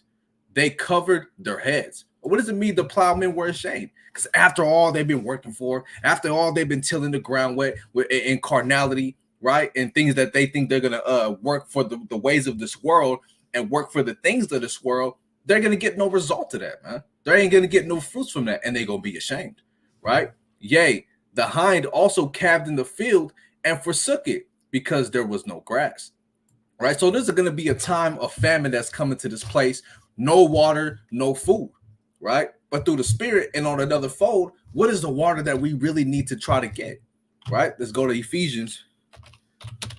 And this is that same living water that we brought out that Christ is going to give us, man. We need to get that true water, not water in this jug right here, right? We ain't talking about this water, right? We need the real water that's going to help us and aid us in these times, in these perilous times to come to this place, right? This is the water that we need. It's like Ephesians 5 and verse number 26, right? Classic. Ephesians chapter 5 and verse number 26, right? That he might sanctify and cleanse it with the washing of water by the word, right? So that water that we need from Christ is this word, right? That's the word that we need. We need to be spiritually built up and spiritually healthy like a plant that's flourishing by the river, right? That's the water we need, and that water is this word. This is how we cleanse ourselves. This is how we make ourselves presentable, acceptable in the eyes of the Most High, by taking heed to the word, the scriptures, the laws, the statutes, the commandments, the wisdom, the knowledge, and the understanding, right? But you can go and get this word, but how do you really drink this word and attain this word and put it in your belly as a well of living water? I'm going to show you how right now, right? Psalms 111, right? This is Psalms chapter 111 and verse 10. The reverence or the fear of Yahweh is the beginning of wisdom. A good understanding have all they that do his commandments. His praise endureth forever, right? So his commandments are the word, right? Just like it says in Matthew chapter 4 and 4, right? Man shall not live by bread alone, right? But by every word that proceedeth out of the mouth of the Father, man, right? And when we keep what comes out of the mouth of the Father, which is his law, statutes, and commandments, then we get that water that he gives us, which is wisdom, which is a good understanding, right? But you have to do the commandments. If you do not do the commandments and keep these commandments, you're not going to have any wisdom. You're not going to have any understanding. You are going to be famished with that water, man, of that water rather, right? And I yield.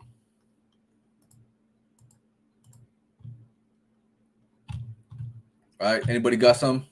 If not, I'm gonna keep going. No, I'm gonna just paraphrase real quick. Since Gabo ain't back yet, I'm paraphrasing Psalms 1:1, right? I can pull it up. Or not 1:1, but Psalms. I can pull it up. Fine. Go ahead. I'll read it. You can expound. Psalms 1:1. Blessed is the man that walketh not in the counsel of the ungodly, nor standeth in the way of sinners, nor sitteth in the seat of the scornful, but his delight is in the law of Yahweh, and in his law doth he meditate day and night. Right, so that's how you be blessed, man. Right, you're not blessed because you have money. You're not blessed because you got a nice house or a nice car. You're not blessed because everything is going right. Everything is going your way, man. Now you blessed when you avoid the ungodly people. When you don't to sit in the seat of the scornful is to be a scornful person, man. Right? When you not doing these things, right? But instead of doing that, you actually delight in the law. You enjoy the law, while you go in it and you meditating on these precepts, man. Oh man, okay. Leviticus 11, dietary law, can't eat these things. You know what I'm saying? Hey, Leviticus 19:17, don't hate your brother in your heart, man. Rebuke your neighbor. Okay. When you actually studying and staying focused on the laws of God, man, that's how you gonna be blessed. Right, God. Verse number 3. So when you do these things, right? Verse 3, and he shall be like a tree planted by the rivers of water. Right, because that water, like we were saying, that water is the wisdom, right? Hey, so when you getting wisdom, that's gonna water you, right? And that's gonna have you, if you're the tree, your mind is that tree, your body is that tree, you're gonna be like a tree planted by the waters. So if you got the wisdom constantly watering you, you're gonna grow to have a mighty spirit, man. Right? You're gonna have a mighty mind. Right. Hey, just like a tree, if a tree is planted right by the rivers, it's gonna grow to be an enormous tree, right? Hey, the roots is gonna go deep into the ground. It's gonna be getting well fed, right? Hey, you feeding your spirit. God, that bringeth forth his fruit in his season. His leaf also shall not wither, and whatsoever he doeth shall prosper. Right, your leaf won't wither, man. It's not gonna go out, right? Just like with a candle, man. If your candle stays lit and you got oil always in your candle your candle holders, always oil in there, your flame ain't never gonna go out, man. Hey, if you constantly by the rivers of water, your leaf ain't gonna go. Your leaf, you're not gonna get dried up. The scorching sun ain't gonna dry up your leaves, man. It's not gonna destroy the tree that just grew, right? Because you constantly being watered. You constantly got that nourishment. God, and that's right, right? The roots of the tree has to constantly go into the ground, right, to get that deep water, man, that deep understanding. You got to constantly keep watering this tree, right, with the wisdom, knowledge, and understanding. You are the tree. You brothers and you sisters that are watching this live right now, you are that tree, and you constantly have to keep watering yourself with this wisdom, knowledge, understanding. Study the script, stay in the spirit, keep these laws, right? That's you constantly watering your tree, right? And every season, right, you're gonna start to what? Bring forth that fruit, right? You might have a season where you're not bringing no more fruit because you have to constantly keep growing and casting fruits, right? There's times where an apple tree is not producing any apples because it's not in that season yet. But you don't want to withdraw yourself from that water, or you never ever going to produce fruit. That tree is just going to wither away and die off. Hey, it might be okay. You know what? It's winter time. This is not the season for the apples to grow, and we can go and get it. It's not ripe. But if you constantly keep it where it needs to be at, right? Every season that it does produce the fruit, it's constantly going to be there, right? You might have to wait every year and every season of fall or something like that, right? Summer fruits, then it's constantly going to be there. Okay, next summer, I'm going to go get that apple or that orange. Okay, it's wintertime. We're going to wait. We're going to keep watering it. We're going to keep it by the water. Okay, next summer come. Okay, yeah, we can go get apples and oranges again, right? You got to constantly keep that tree by the water or keep yourself in wisdom, knowledge, and understanding so you can constantly produce fruit. Right, and this is what's going to happen in the times to come. When famine hits, all hell breaks loose. Right, you still have to be that tree that's planted by the rivers of water. Right. Let me get a quick precept real fast in Matthew chapter 7. What happens if you're not producing fruit? Right. What happens if you're just a tree that needs to be destroyed? Right. Matthew chapter 7 and verse number 16. Right. Ye shall know them by their fruits. Do men gather grapes of thorns or figs of thistles? Even so, every good tree bringeth forth good fruit, but a corrupt tree bringeth forth evil fruit, right? A good tree cannot bring forth evil fruit, neither can a corrupt tree bring forth good fruit. Every tree that bringeth not forth good fruit is hewn down and cast into the fire, right? So when the Most High comes back to look at his garden of what he's been growing here on the earth, which is his people, right?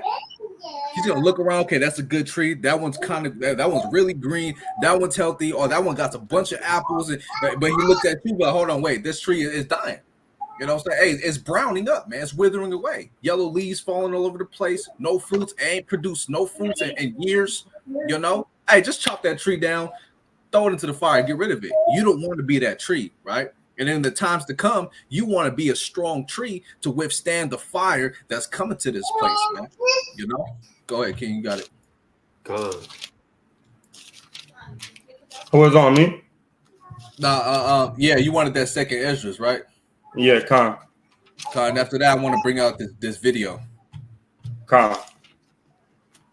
Second Ezra chapter 16 and verse number 38.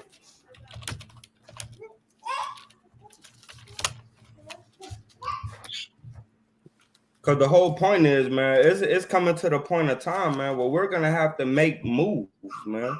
It said, right? Christ even tell us, man. Matter of fact, before we go there, man, go to Luke chapter 17. I believe that's where it's at. It might be 7 or 17. What you looking for? Where he speaks about in the last day. Oh yeah, it's 17. Yeah, 17. Khan. So Right give here, me Luke 25. 7. Huh? 25 and on down.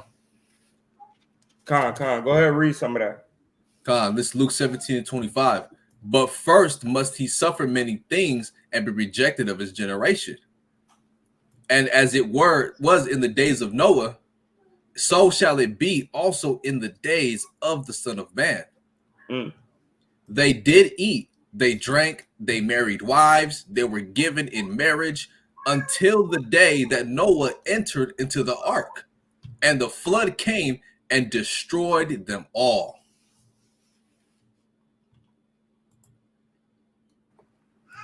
Khan. So it says, read verse 31. Khan 31. In that day, he which shall be upon the housetop and his stuff in the house, let him not come down to take it away. And he that is in the field, let him likewise not return back. Go ahead. Remember Lot's wife. Whosoever shall seek to save his life, let me read this better. Whosoever shall seek to save his life shall lose it. And whosoever shall lose his life shall preserve it. Drop down to 36. 36. Two men shall be in the field, the one shall be taken, and the other left. Go ahead. And they answered and said unto him, Where, Lord? And he said unto them, Wheresoever the body is, thither will the eagles be gathered together. Khan, he said they're gonna get killed, right? You're gonna have to get jammed up, right? So you got some people that's gonna escape, you got some people that ain't gonna be so lucky, right? But the people that escape, they're gonna have to do something that we're gonna read about in Second Ezra. Go to Second Ezra 16.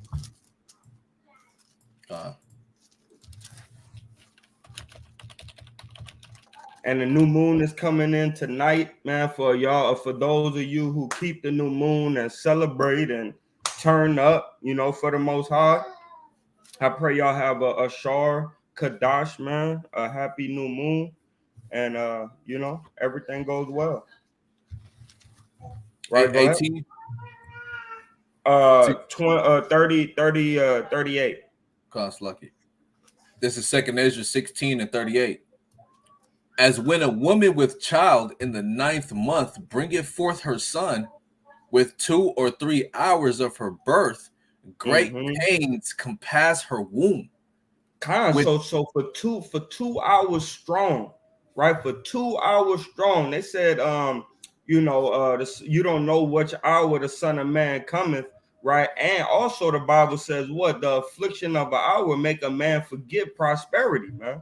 Right? They're gonna be 2 hours, right? However long these 2 hours is, gonna be 2 hours, man. Well, we're gonna be going through travail like a woman in pain, bringing forth a child, man. Right? And what is this woman that's in pain, man? That's Israel, man. The nation is about to be reborn. That's why you got 2 movies called what? The Birth of a Nation, right? But we the second movie, man, The Birth of a Nation, man. Well, we about to take everything and make it ours again, right? But it's gonna come with a crap ton of affliction, man. Right? We're gonna read about a little bit of that affliction. Go ahead. Which pains, Slacky, which pains when the child cometh forth, they lack not a moment. They slack not a moment. They slack not a moment. It's one after the other, after the other, after the other. It's gonna be what? Bombs, war, concentration camp, famine, plagues, lions, bears, beast of the field attacking, snakes. It's gonna be everything, man. It's gonna be family dying, baby starved out, wife got shot in the head, husband got popped, this, that, and the third, bombs, grenades. All these different things are going to be happening. It's going to be constant travail, man. It's going to be constant contractions, man. Right? And when they get closer and closer, guess what? Those contractions get deeper and deeper and harder and stronger, man, to help you push that baby out, man.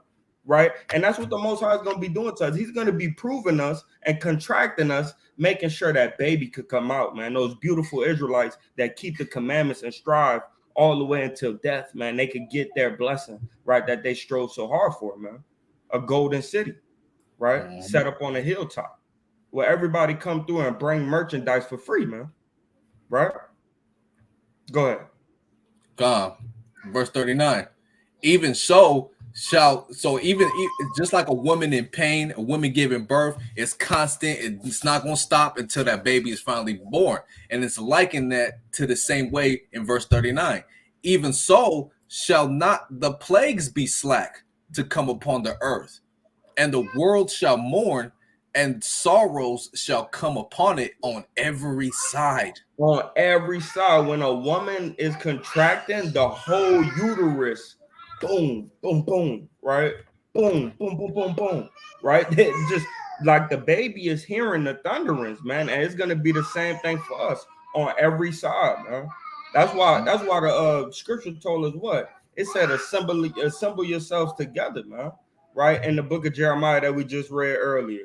We need to come back together, man, and form an alliance with one another, man. So we could be able to be pilgrims together when these times come, man.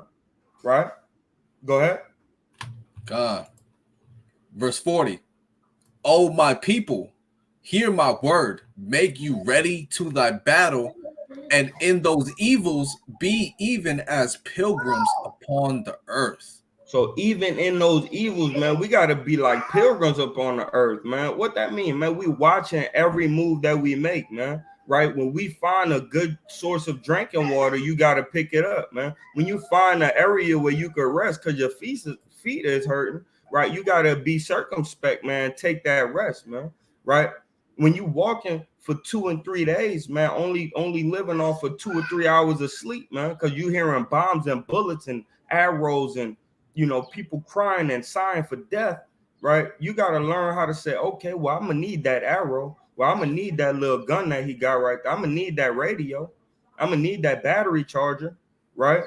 Pilgrims on the earth, man, they take everything that could be of use and they walk with it, man, right? We need to take everything that's gonna be of use, right, in this word, right, and walk with it, man.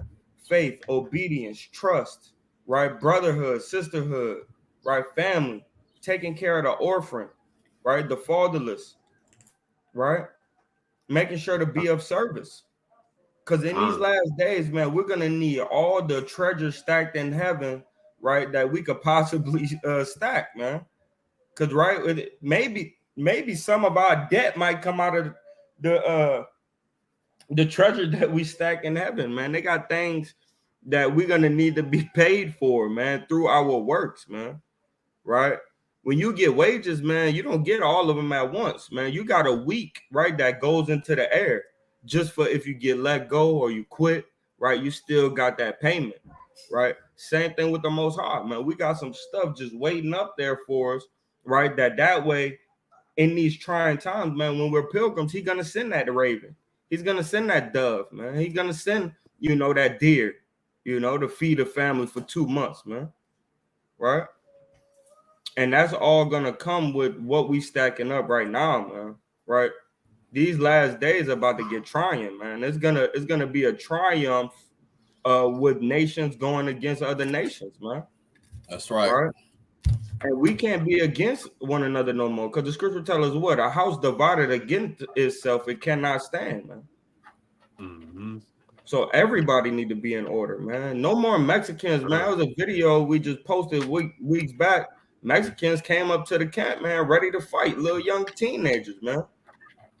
And I had to ask dude, like, bro, how old are you? Right? Why you stepping up to me like that, man? I'm 29 years old, man. I'm going to jail. You know what I'm saying? I'll punch you in the face, right? And he getting picked up by his mama. yeah. You feel me?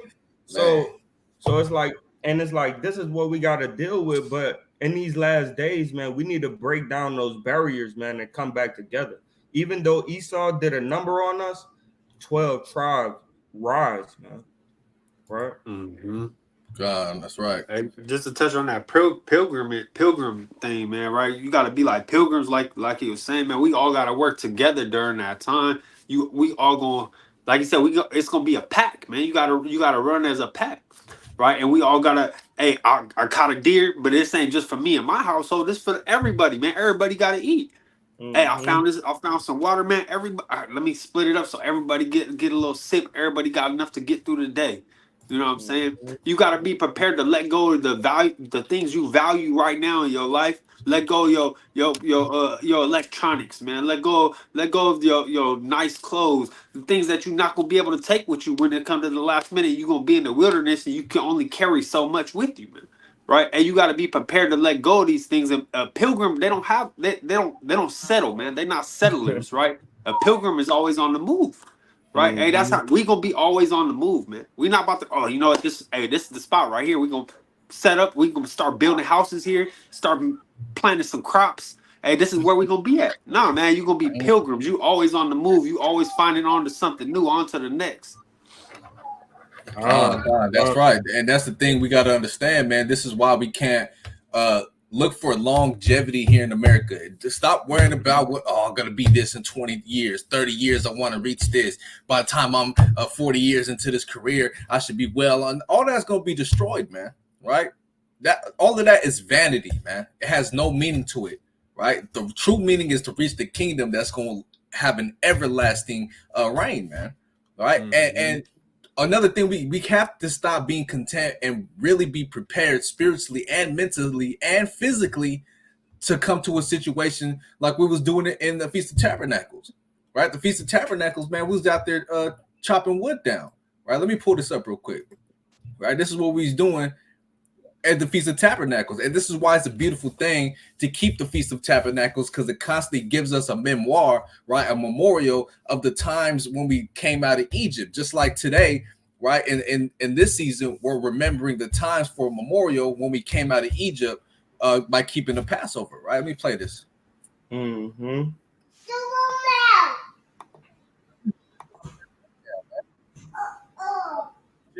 Hey, you guys are not built to chop that wood down, man. That thing was not easy, you know.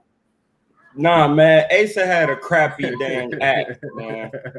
Next time we get in the more expensive axe, man. You know, chopping that wood down, man.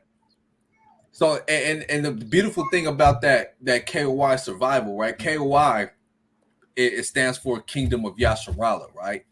No matter who you are, no matter what camp or congregation you belong to, everybody is a part of K.O.Y, man, because you are all the Kingdom of Yasharala. See that?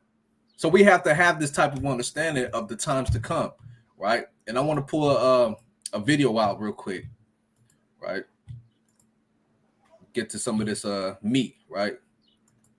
When all hell breaks loose, man, we got to understand what's coming, right? And the order things are going to be hitting, right? Watch this. Let's start right here. Let's talk about the first couple of days, the first 24 to 72 hours. In the immediate aftermath of some sort of large-scale disaster or complex disaster, there's often a period of shock and confusion where people are really unaware or unwilling to look at the full extent of the situation. He said a period of shock and confusion. And who's that pertaining to? People who are not reading, people who are not measuring the times, just like 2nd Ezra chapter 9 verse 1 says, man. To know what's coming, man, to read these prophecies, to delve into the wisdom of the ancients, to know, like, hey, man, this is all coming. These are the people that are pertaining their minds and content in the ways of this world. They don't know what the hell is going on. You don't want to be caught with your ass out, man, right? You want to be already prepared physically, mentally, and spiritually, ultimately, right? What they do in this period is they rely on the authorities and the emergency services that are supposed to be there to restore order. We have seen time and time again where that is not necessarily the case, depending on the scale. During this time, our safety is the first thing we should have in mind. Avoid getting caught in the chaotic masses. Avoid having to go to grocery stores. Avoid as much as possible having to interact with these people that really don't know what's going on at this point. At the same time, we need to make sure that we do have our ducks in a row. And if we do need something or we do have the opportunity to grab a little bit extra, the first 24 hours is your window to do that. After the first 24 hours, and maybe even less than that, that window has closed. Think of this like the eye of the hurricane or the calm before the storm. Right now, you can capitalize on people's confusion and not knowing what's going on. With you having the foresight and understanding this could get a whole lot worse, you have an opportunity to seize on this moment and get your ducks in a row, basically. You see that? He said having the foresight and the understanding of what's going to come after this first couple of days, right? You're going to be able to really prepare yourself, get yourself together instead of running around like chickens with your head cut off, man. Right? Easily to be susceptible for people to take advantage of you, man, to rob you of your goods, right? To gather you up and do whatever, to have their way with you, man. No, but not Jake, man. Not Israel, man. We already gonna be spiritually prepared and mentally prepared to already make that pilgrimage. You know, we gonna be already up. We already knew this time was coming. We was prophesying this time to come. Hey, it's time to make moves. Everybody else who don't keep the law, statutes, and commandments, who don't read the Bible, right? They ain't gonna know what to do, man. Right? And at the end of that, result of that is what? Death, man. Right? You want to stay in that bosom of the Lord. I want to pull out a quick precept just to touch on that part real quick. Hey, real quick, while you grab that precept, right? Hey, just think about when COVID first hit, man. Right? How was all the grocery stores? People was going crazy, man. Right? Hey, the shelves, you couldn't find certain things. You couldn't go in and get certain things out the grocery store, man. Right? Hey, it's gonna be 10 times worse once this thing actually gets going, man. Right? Hey, it was riots and looting going on. LA said the LA police department said that they couldn't protect any people who came out there, any vacationers or what you call them, people who go to tourists, right? Hey, they couldn't guarantee the protection of tourists, and they recommended that they didn't come out, right? Hey, and that's in LA, man. Right? That's a major city. Right? Hey, imagine how much worse it's gonna be during these last days, man. A lot. It'll be a lot worse. Right. That's right. And watch this. Right? Deuteronomy 32:28. For they are a nation void of counsel. Right? Void of counsel. Neither is there any understanding in them. Man. Oh, that they were wise, that they understood this. If they were wise, they would have understood this. And what is this? That they would consider their latter end, right? Man. So our people are void of counsel, man. They don't want to seek knowledge from nobody. They reject knowledge. So in that day, they're going to be rejected of the Most High, pursuant to Hosea chapter 4 and verse 6 on down, right? If they were wise, they would have understood that this is what's going to come in the latter end. There is no longevity here in this place, man. It's a wrap. It's over. You know, that's not what I wanted, but through the Spirit had me pull those two out. But here we go. 38 is what I wanted, right? Which did eat the fat of. I'm gonna start at verse 37. And he shall say, "Where are their gods? Their rock in whom they trusted." So in that day, the Lord's gonna be looking at you, like, "Where's your gods at? Where's all of the people that you put your trust in? Where's all of these officials and council members and presidents, all these rulers of the earth that you put your trust in to save you? Where they at? Right? Where's your power at?" Right? Verse 38, which did eat the fat of their sacrifices, the things that we give a service to, right? The things we sacrifice unto the men of this world, right? They take what we offer them and they devour it, right? And they want more. And we keep offering it to these nations, man. We keep offering it to the men of this world, right? And what else? And drank the wine of their drink offerings. Let them rise up and help you and be your protection. So Most High's like, hey, where's all them people you trusted in, man? Where's all these leaders and you voting and you can't wait to vote for the next president and you voting for mayor of the office to bring stuff to the, where they at? They ain't gonna be there, because in that day they definitely ain't gonna be there, man. Right?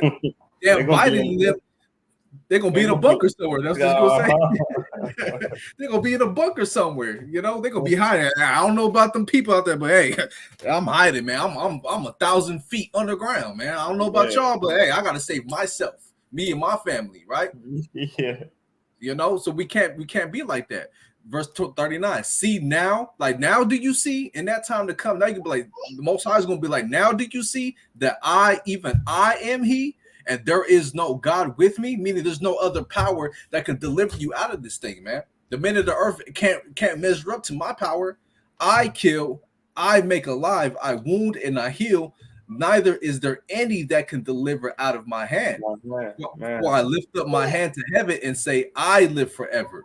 So at the end of the day, man, you're gonna realize, like, damn, the Most High, He's the one that truly would have protected us, man, in them times to come.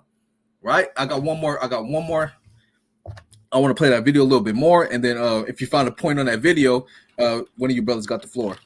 Let me get one precept before you start again. Because you touched something before you went into your precept, right? And Proverbs chapter 22, right? Proverbs chapter 22, Proverbs 22 and 3. A prudent man foreseeth the evil and hideth himself, but the simple pass on and are punished. And that's just like you and Nathaniel has said, man. It's you know, a man of understanding, man. He's gonna foresee the evil, man. He's gonna see, like, okay, this is coming on, right? And you keep on talking about, man, somebody getting caught with their pants down, man, right? And then Nathaniel was like, man, look, you know, and the video is telling you what, 24 hours. You got 24 hours. So when you think that it's just something simple, it might be something big, and you only have a certain window of time to get your family prepared and all together. That's why a wise man foreseeth the evil, right? And he's gonna do what? He's gonna have 2 buckets of beans and 4 5-gallon water things and something to carry it on, like a damn wood broomstick or something. You know what I mean? That way you could have something when you get on your pilgrimage, man. Right? A prudent man, he's gonna foresee the evil, man. But the simple ones, right, they're gonna be caught out there, man, and be punished. They're gonna be rioting 3 days later, going scavenging this, that, and the third. Meanwhile, you have cannibal people, you know, looking for a brother to eat, man, because somehow they meat tastes better, right? So we need to stay on top of this thing, man, and foresee the evil that's coming, so we could be out there before they out there, man. Right? Quick, I'm gonna pull up the precept real fast. Right, Psalm chapter 44 and verse number 6. I'll start at 4. Thou art my king, O Yahweh. Command deliverances for Jacob. Through thee will I push down our enemies. through thy name will we tread them under that rise up against us. Right? For I will not trust in my bow, neither shall my sword save me. But thou hast saved us from our enemies and has put them to shame that hated us. Right? That's what's going to happen in that time, man. Right? We're not going to be trusting in, okay, I got the new AR-15, man. I just got a gang of ammo, you know what I'm saying? I got the new MK 1246 with the silencer. Oh, yeah, this is going to, no, man. Right? Weapons are not going to save you in that time. Delving in your carnality is not going to save you. Trusting in the arms of men. Oh, well, you know what? Hey, look, man, they got a band, a group of army men over there. We might as well join them. No, man. Right? We got to put ourselves in the bosom and in the spirit and in the dwelling of the Most High, because he's the one that's ultimately going to save us through his son, Ba'Shem Yahushai, man. Right? With the angels, you know? So don't put your trust in the world. Don't put your trust in weaponry and the things that pertain to this world, because these things are not going to save you in these perilous times that are coming, man. Right? Let me continue a little bit more on that video. Do you see? Where's I at? Right here. Decisions you make at this time are going to have consequences down the line. Let's go to the first week. All right, so let's move to the first week after a collapse. And as the and look, man, all these beasts of the field, right? All of these people with no understanding don't know what to do, man. Right? It's damn, all hell's breaking loose. You see that? This is what's gonna happen. Days progress. This is where the initial shock starts to wear off. When they tell you not to panic, that's when you run. And the reality and the severity of the situation becomes more apparent for those that were thinking that, oh, this is just a temporary thing. Everything's going to be fine. The government is here to help. Basic services and supplies could begin to dwindle. This leads to panic buying and looting. By this point, at the first week, you may be looking at a situation where there's really nothing left to loot. But again, that depends on how quickly this scenario escalates. Law enforcement, emergency services, the first responders, hospitals will all become overwhelmed. And the declaration of martial law becomes a real possibility at this point if things are getting so far out of control that the government services can't handle the situation. In this type of situation, it's really crucial to remain vigilant and adapt to the changing circumstances.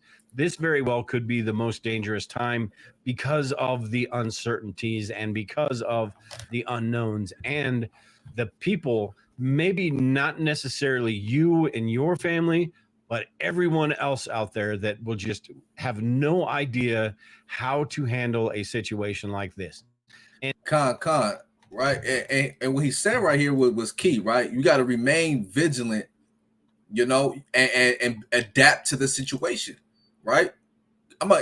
Somebody bring out that classic. Give me 1 Corinthians 15 and verse number 58, right? Classic, right? We got to remain vigilant. We got to remain and adapt to the situation. And we have a what's the word I'm using? An advantage, right? Over everybody else that lacks understanding. We know what to do. We know how to maneuver. We've been planning this. I've been planning this thing since I first came into the truth, man. I got files and folders and files of how to go to certain zones, you know, maps of the cities, you know, underground sewage systems that can lead out, you know. You have to prepare yourself for the times to come, man, and not wait till it comes, because then, hey, man, you're going to be on your own and you're not going to be well off. Go ahead, bring that out, King. You said 1 Corinthians 15 and 38? 58. Oh, 58, Consulate. Therefore, my beloved brethren, be ye steadfast, unmovable, always abounding in the work of Yahweh. Right. So we have to be steadfast, man, like a statue, man. Not easily to be swindled, not easily to be removed, right? Come to the point where they can't take our minds and put it, oh, wow, okay, well, they said go over there. Well, I guess we know, man. We staying 10 toes down in this truth. We staying 10 toes down with the game plan, man. What we going to do to be pilgrims in the earth? We going to our own place, right? Steadfast, unmovable, always abounding in the work of Yahweh Ba'Shem Yahushai, man.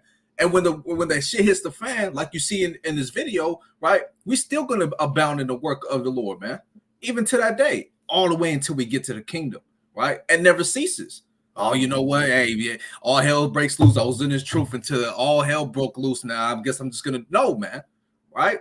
You're gonna get sifted out. Right? Go ahead, read on. For as much as you know that your labor is not in vain in the Lord. And your labor is not going to be in vain in this time when we're keeping these law, statutes, and commandments. We're teaching the people. We're waking them up. And when all hell breaks loose, our labor is not going to be in vain in that time either. We know how to plant seeds. You know, we know how to chop wood down. We know how to put wood pieces together. You know, we know how to maneuver about the forest and things like that, man. Right? Abounding in the work of the Lord, because the Lord is the one that ultimately gives us the understanding and the wisdom, the blueprint to do the work, man. You know? Anybody want to expound? I'm gonna play this video for like 3 more. Yeah, go ahead. And I'm gonna play for 3 more minutes and then we can move on. Khan, this is the book of Psalms, chapter 118 and verse number 8. It is better to trust in the Lord Yahweh than to put confidence in man. It is better to trust in Yahweh than to put confidence in princes. All nations compass me about, but in the name of Yahweh will I destroy them. Right? So this is how we need to be, man. We need to put our trust in the Most High, because at the end of the day, through the name, right, of Yahweh Shai, that's how we're gonna destroy these nations, man. Right? It's gonna be from His name that's established in the earth as our savior, right? Jehovah what? Jehovah Nisi, right? Jehovah Jireh, right? His name shall be what? The Lord our righteousness, man. All these different names, right, is what we're gonna be saved by, and that comes through what? The name Bahashem Yahweh Shai. Right, so that's what we're gonna put our trust, man. We're gonna put our trust in the Lord, man. Not in arms, right? Not in food, right? Not in preparation, right? Of these days, which we still gonna prepare, right?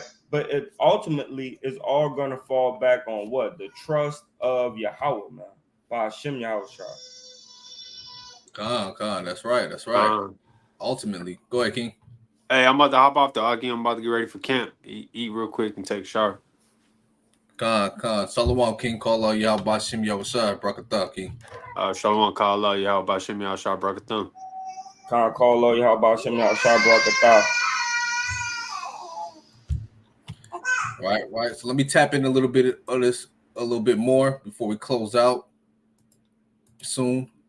So that's the first days, the first week, right? Now we get to the 2 or 4 weeks after. 3 weeks after some sort of collapse, large-scale disaster. This is when crime, looting, violence, all of those things are going to be at their peak, because people will be absolutely losing their minds. Pharmacies and everything has been looted at this point, and people will start to form groups or gangs. Some of these will be good, some of these will be bad. Criminals are going to band together to get what they want, and neighborhoods are going to band together to protect themselves from those people. And this is one of those things that a lot of people just think is just absolutely far-fetched. But it really is important to be prepared for a situation like this. We are only talking about a couple weeks after something happened. But if something does get to this point where it's lasting a few weeks or a month, things are going to escalate quickly. It's also important to note, too, that in these few weeks, this month period, there are going to be a lot of people that just aren't around anymore. And unfortunately, that could include some of us as well. People on medications are going to have a hard time getting their medications. You are going to see people that are dependent on hospitals and medications start to sort of disappear, I suppose, in this time frame right here. You are also going to see quite a bit of death from crime and violence as well. You are going to have people who are starving, maybe not starving to death at this point, but hungry people are going to do whatever they need to do to get what they need. And that will lead to quite a bit of crime and violence, which in turn will lead to quite a bit of death. Although I'm not sure. You see that? And y'all can go look this up, man, right? If you into this type of stuff, man, just go on YouTube, search what's gonna happen in the end. You know, get some good what's the word I'm trying to use? Videos about people who expound on these things. You know, they do research on this type of stuff, you know, from the past, man. Right? All this stuff is pertaining to history. They look up history and accounts, okay, what happened in that time? Okay, that is 99% gonna happen again, right? In this timeline. If it happened in that empire, it's gonna happen again, man. There's nothing new under the sun, right? So when you search up, I got two searches I wrote down that I wanted to look up, right? When was the last time society collapsed? Right? The late Bronze Age, right? 12th century BCE, associated with environmental change, mass migration, and the destruction of cities, right? And that's what's getting ready to go on, man. All right, everybody's going to be going on a mass migration because the cities are going to be destroyed, man. You know? So you got to be spiritually built up and know how to maneuver by keeping the law, statutes, and commandments, because then you're going to get the understanding in that time on what to do too. Right? And I got one more search. Go up here. Right? What was biggest societal collapse in history? Right? What was the biggest societal collapse in history? What's the one I want? It says virtually all civilizations have suffered such a fate, regardless of their size or complexity, but some of them later revived and transformed, such as China, India, and Egypt. However, others never recovered, such as the Western and Eastern Roman empires. But we know the Roman Empire today, they're revived in another form, man, which is America, right? British, NATO, right? The Maya civilization and the Easter Island civilization. So the point being, all these empires has an inevitable end, right? So when you go to, real fast, right? Daniel chapter 7, if I'm not mistaken.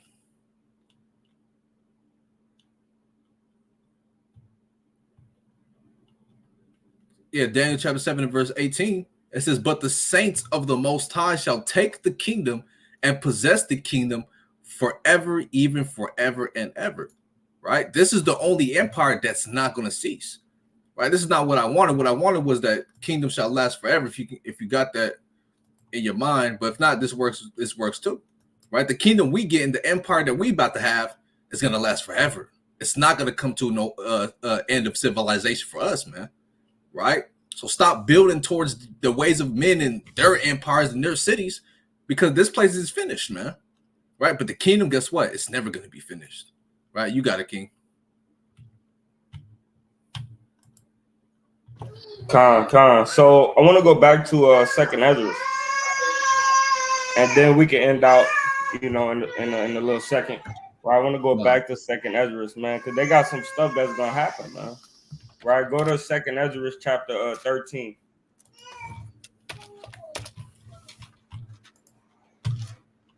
I believe I want verse 30, 33, 32. Yeah, maybe so. Go ahead there. 29. Right. Behold, the days come when the Most High will begin to deliver them that are upon the earth. Mm-hmm. And he shall come to the astonishment of them that dwell on the earth. And one shall undertake to fight against another, one city against another, one place against another, one people against another, and one realm against another. And this sounds very familiar of what's going on with all these different wars that done popped up, right? These wars been popping up left and right, man, right? And we see this happening, and we see insurrection, right? We see the citizens going against the government trying to subdue it, right? All these things are happening right now as we speak, man. Mm-hmm. My bad, King. He just spit up. Go ahead, add on to that. That's what I'm saying. That's what he sees, right? So when it says, and he shall come to the astonishment, meaning what? The amazement, man. The awe, like, wow, look at all of this that's going on, right? I'm astonished at the situation that's going on in this place right now, man, because it's not like how it's been, but it's something that is different now that has never been before, right? And when it says right here, one realm against another, right? That's going into what? Wickedness versus righteousness, man, right? That brother brought on in the video, hey, there might be some good, there might be some bad. What he's expounding on is there might be some people who are not really fit to fight and do all the evil. Oh, you know, it's just me and my family. We're just trying to survive. Please don't kill us. That's what he's expounding on, right? And there's people like, give me everything you got, right? That's the bad that he's expounding on. What's really going to happen is it's going to be the righteous versus the unrighteous, man. The godly versus the ungodly in that time. Khan, that's correct. That's correct. Right. So let's read a little bit more. Khan, verse 32. And the time shall be when these things shall come to pass, and the signs shall happen which I showed thee before, and then shall my son be declared, whom thou sawest as a man ascending. Khan, then shall my son be declared, man. Then he's gonna let Yahushua go from off of his right hand, man. Because the scriptures let you know, man, Yahushua is sitting right next to the Most High, Yahweh, right, like a lion, right, ready to leap and pounce on his prey, right? So we know that in that time, man, it's gonna be crazy, right? It's gonna be hectic. The Yahushua is gonna come through with rage, man, and fire in his eyes, right? Read on. And when all the people hear his voice, every man shall in their own land leave the battle they have one against another. Go ahead. And an innumerable multitude shall be gathered together, as thou sawest them willing to come and to overcome him by fighting. And it's not gonna happen, but that's gonna happen. It's gonna be really World War III, right, all over the earth, right? And in that day, right, we see it popping off already, man. You got Biden, he helping both. Hey, he helping both sides of the war, right? He's sending aid to Gaza, right? He's sending weapons to Israel, though, right? Then he got Yemen. He's bombing the crap out of Yemen, right? And then he just signed on Sweden, right? So the alliances is building, right? His contradictions is flowing, right? Meaning that he's helping one side, but also supplying the other side with weapons, right? We see that World War III is right around the corner, man, right? Because all these fightings, all these wars that's going on, man, and they're gonna try to fight against Yahushua, man, but there's no way for them to win, man, right? Oh shit. Okay, hold on, let me see something. Let me expound a little bit on 34 if you're going past it. Nah, go ahead. 34, right? When it says here, an innumerable multitude shall be gathered together, as thou sawest them. Matter of fact, 33. And when all people hear his voice, every man shall in their own land leave the battle they have one against another. So this is World War III, right? Nation versus nation, right? Bombs and killing of each other, of men on the earth, right? But when they see Yahushua come back, and that sky crack open with the chariots, which they call UFOs today, right? And Yahushua coming with thousands of chariots, they're going to stop battling each other. Like, what are we fighting for? Look at that. Look at that. Right? And they all going to try to attack that, man. They all going to gather into one nation, one people group, and they're going to try to overcome him by fighting the chariots, man. And that's wicked. You ain't going to go against the chariots, man. How are they going to come together and fight Christ, man? You know? All of this has been spoken of old time, right? Everybody has some type of understanding, whether they believe in the Bible or not, whether they're atheist or a believer, right? They have an understanding that this is supposed to come, and when they see it, they still going to be in that atheist type of mind state, man. Oh, that's Christ that I didn't believe in, but you know what? Let's fight that anyways, man. Hey, that's off, man. That's why they're ultimately going to be destroyed, man. by the power of Yahweh Bashim Yahushua, you know? But what? Verse 35, but he shall stand upon the top of Mount Zion. Meaning he's going to be atop of his people, man. His people are going to be his battle axes and weapons of war in that time, man. You know? Go ahead, King. You got it. How you going to fight Christ when he comes back, man, with your minute armory, man? That's all. Right. Let's go to chapter 15. It's off, man. Verse 14. Second Ezra 15 and verse number 14. Right, and it reads, woe to the world, right? Woe means destruction, right? To the world and them that dwell therein.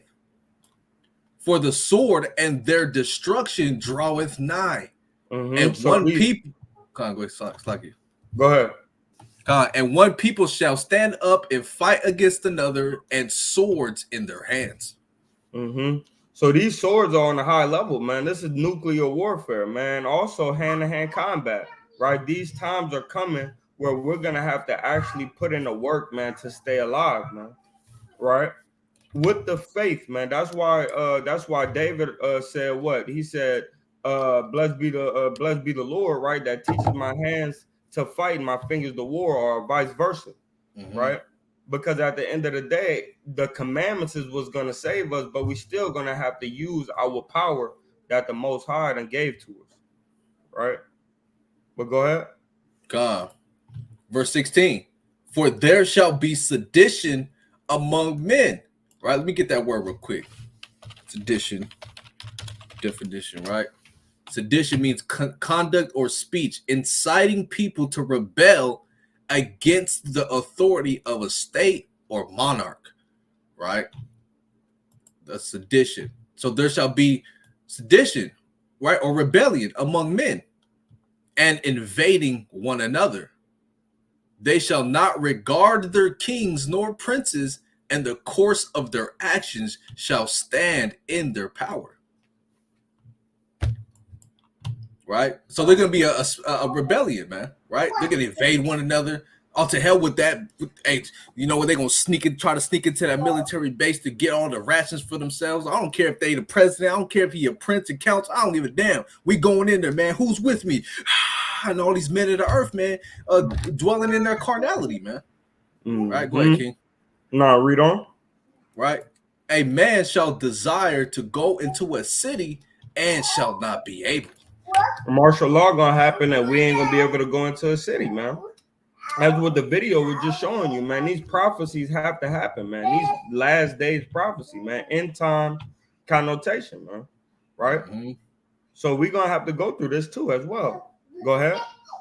God. Verse 18. For because of their pride, the city shall be troubled. The houses shall be destroyed, and men shall be afraid. And it's because of what?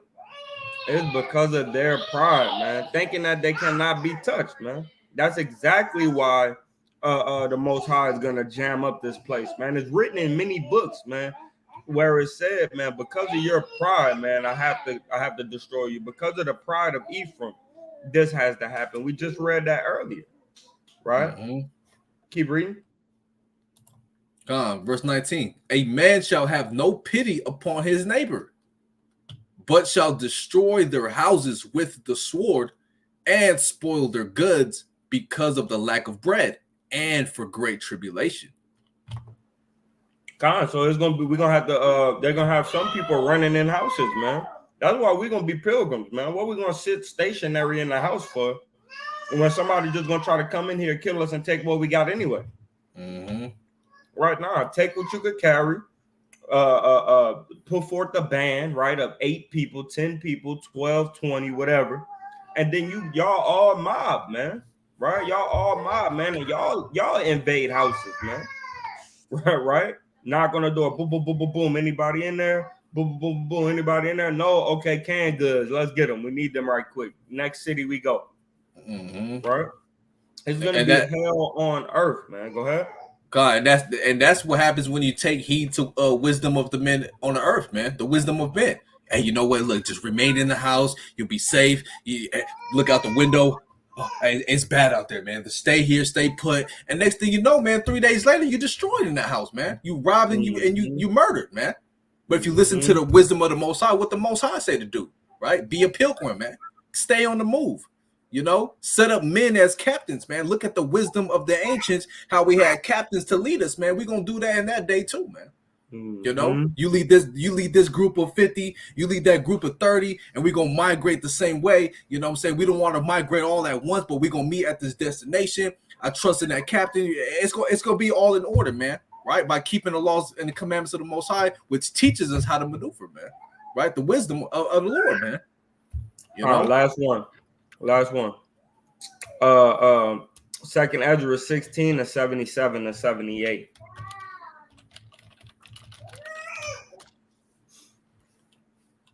Because this is how we're going to get out of the trials, man. The trials and tribulations, man. Right? We got to do the opposite of this, right? I'm going to start at 75, King. 75. Second Ezra 16 and 75. Be ye not afraid, neither doubt, for Yahweh is your guide. And the guide of them who keep my commandments and precepts, saith Yahweh. Let not your sins weigh you down, and let not your iniquities lift up themselves. Right? So in that time, man, Yahweh's going to be our guide. Go ahead, King. You got it. No, it's all good. I went to 77 and 78, so you can expound.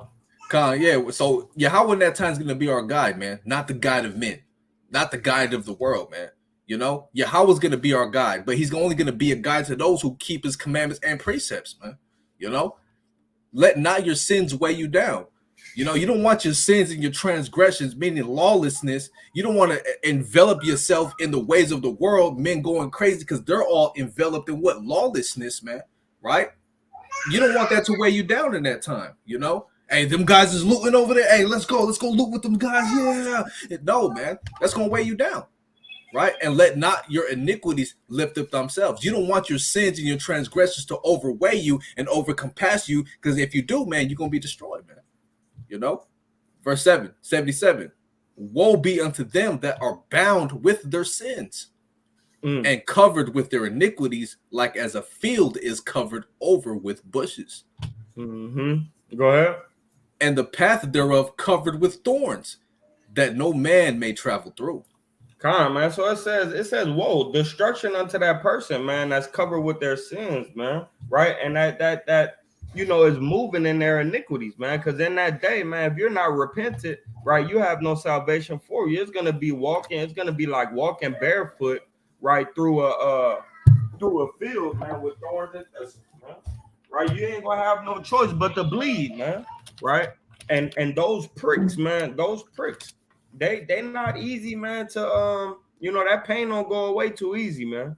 You know what I mean? Some of the thorns get stuck up in there. You ain't got no tweezers, so you walking around with that, right? Meaning, right, that your sins, man, gonna end up destroying you. So right now is the time to repent. And in those days, man, don't give in to sin, because that's another proven stage that we got to go through. Are you gonna sin like the brother was going into earlier? Are you gonna sin when you haven't eaten in 3 days, and there's a dang pig right there, man? Are you gonna sin if you haven't eaten in a week and a rabbit just come past you, man, or a cat or a dog, man? Right? Are you gonna eat that? No, man. You need to hold fast to your integrity, like Job, and eschew evil, right, and dismiss evil and flee from evil, right? So that way you could be saved out of these trying times that's coming up on the earth, man. Don't be caught out there, man, with your damn sins all in your face, man. Right? Wash yourself clean with the water of the word, man, and obedience. Go ahead. God. Again, verse 77 to 78. Woe be unto them that are bound with their sins and covered with their iniquities, like as a field is covered over with bushes, and the path thereof covered with thorns, that no man may travel through. It is left undressed and is cast into the fire to be consumed therewith. So I was watching the show, right, called Lawson, Bass Reeves, right? And one day, man, he walked outside. He just had planted some corn. The corn got tall. It was almost time to be harvest.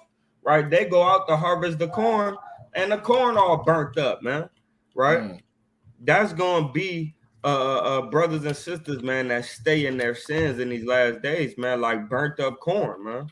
Right? Because Yahweh said what? Unless a maize or a head of corn go into the ground, there shall be no comforter, man. Right? Loosely paraphrasing. Nobody else would be birthed of the Holy Spirit if Christ did not go down in the earth, man. Right? I yield. Calm. Last precept. Let me pull it up. Right. Second Ezra, chapter 9 and verse number 1. Right. And it reads, he answered me then and said, measure thou the time diligently in itself.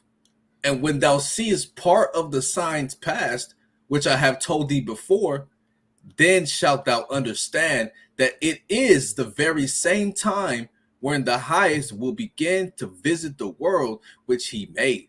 Right. So when you see these signs that are coming to pass, man, like what? The signs that have came to pass to this day: wars, rumors of war, sedition among men, you know, all of these things that are pertaining to the end times and the latter end, the signs that show you that we're living in those end days, right? When you see these signs come to pass, you got to measure the time, man, right? To calculate what's going to happen next, man. Okay, this prophecy came to pass. Okay, then I'm reading this book and it says these prophecies unfolded. So that means that we're getting ready to go into you got to measure the times, man, to know what time we're living in. You know, you can't be out here with your ass out with no understanding, and then you're gonna get destroyed, man.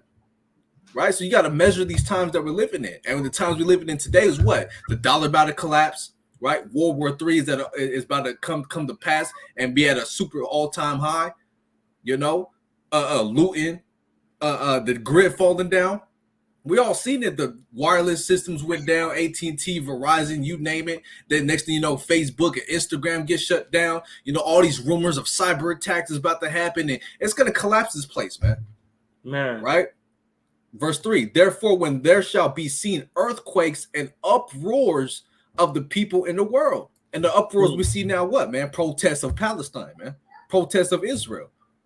All of these things are minor uproars, man. And it's gonna increase and travail in birth pains as we head to the end times, man. The ultimate end, you know. Right. One more, verse 4. Then shalt thou well understand that the Most High spake of those things from the days that were before thee, even from the beginning. For like as all that is made in the world hath a beginning and an end, and the end is manifest. Right. Man. So everything in this world has a beginning, it has a birth, it has a starting point. But guess what, man? It has a beginning, a climax, and an end, man. We're after the climax. We're almost at the end of this movie, man. Right? Verse 6. Even so, the times also of the highest have plain beginnings and wonder and powerful works. Right? So at the beginning, man, we seen the magnitude of these signs. You know, the Red Sea being parted, fire coming down on Sodom and Gomorrah, the flood being destroying the earth, man. You know, going to battle with these Philistines. Everything had a plain beginning of wonder and powerful works, right? But in the end, it's going to be shown in what? Effects and signs. And that's what we see today, man. Effects and signs, you know? And that's it. Now you. Calm, man. So with that, man, we're going to get up out of here. Giving all honor and glory to the Most High God, Yahweh, Ba'Shem, Wa Malak, Yahweh Shai, man. All praises. God, all praises. Shalom to y'all. Peace and blessings. Kwam Yashala. Kwam Yashala.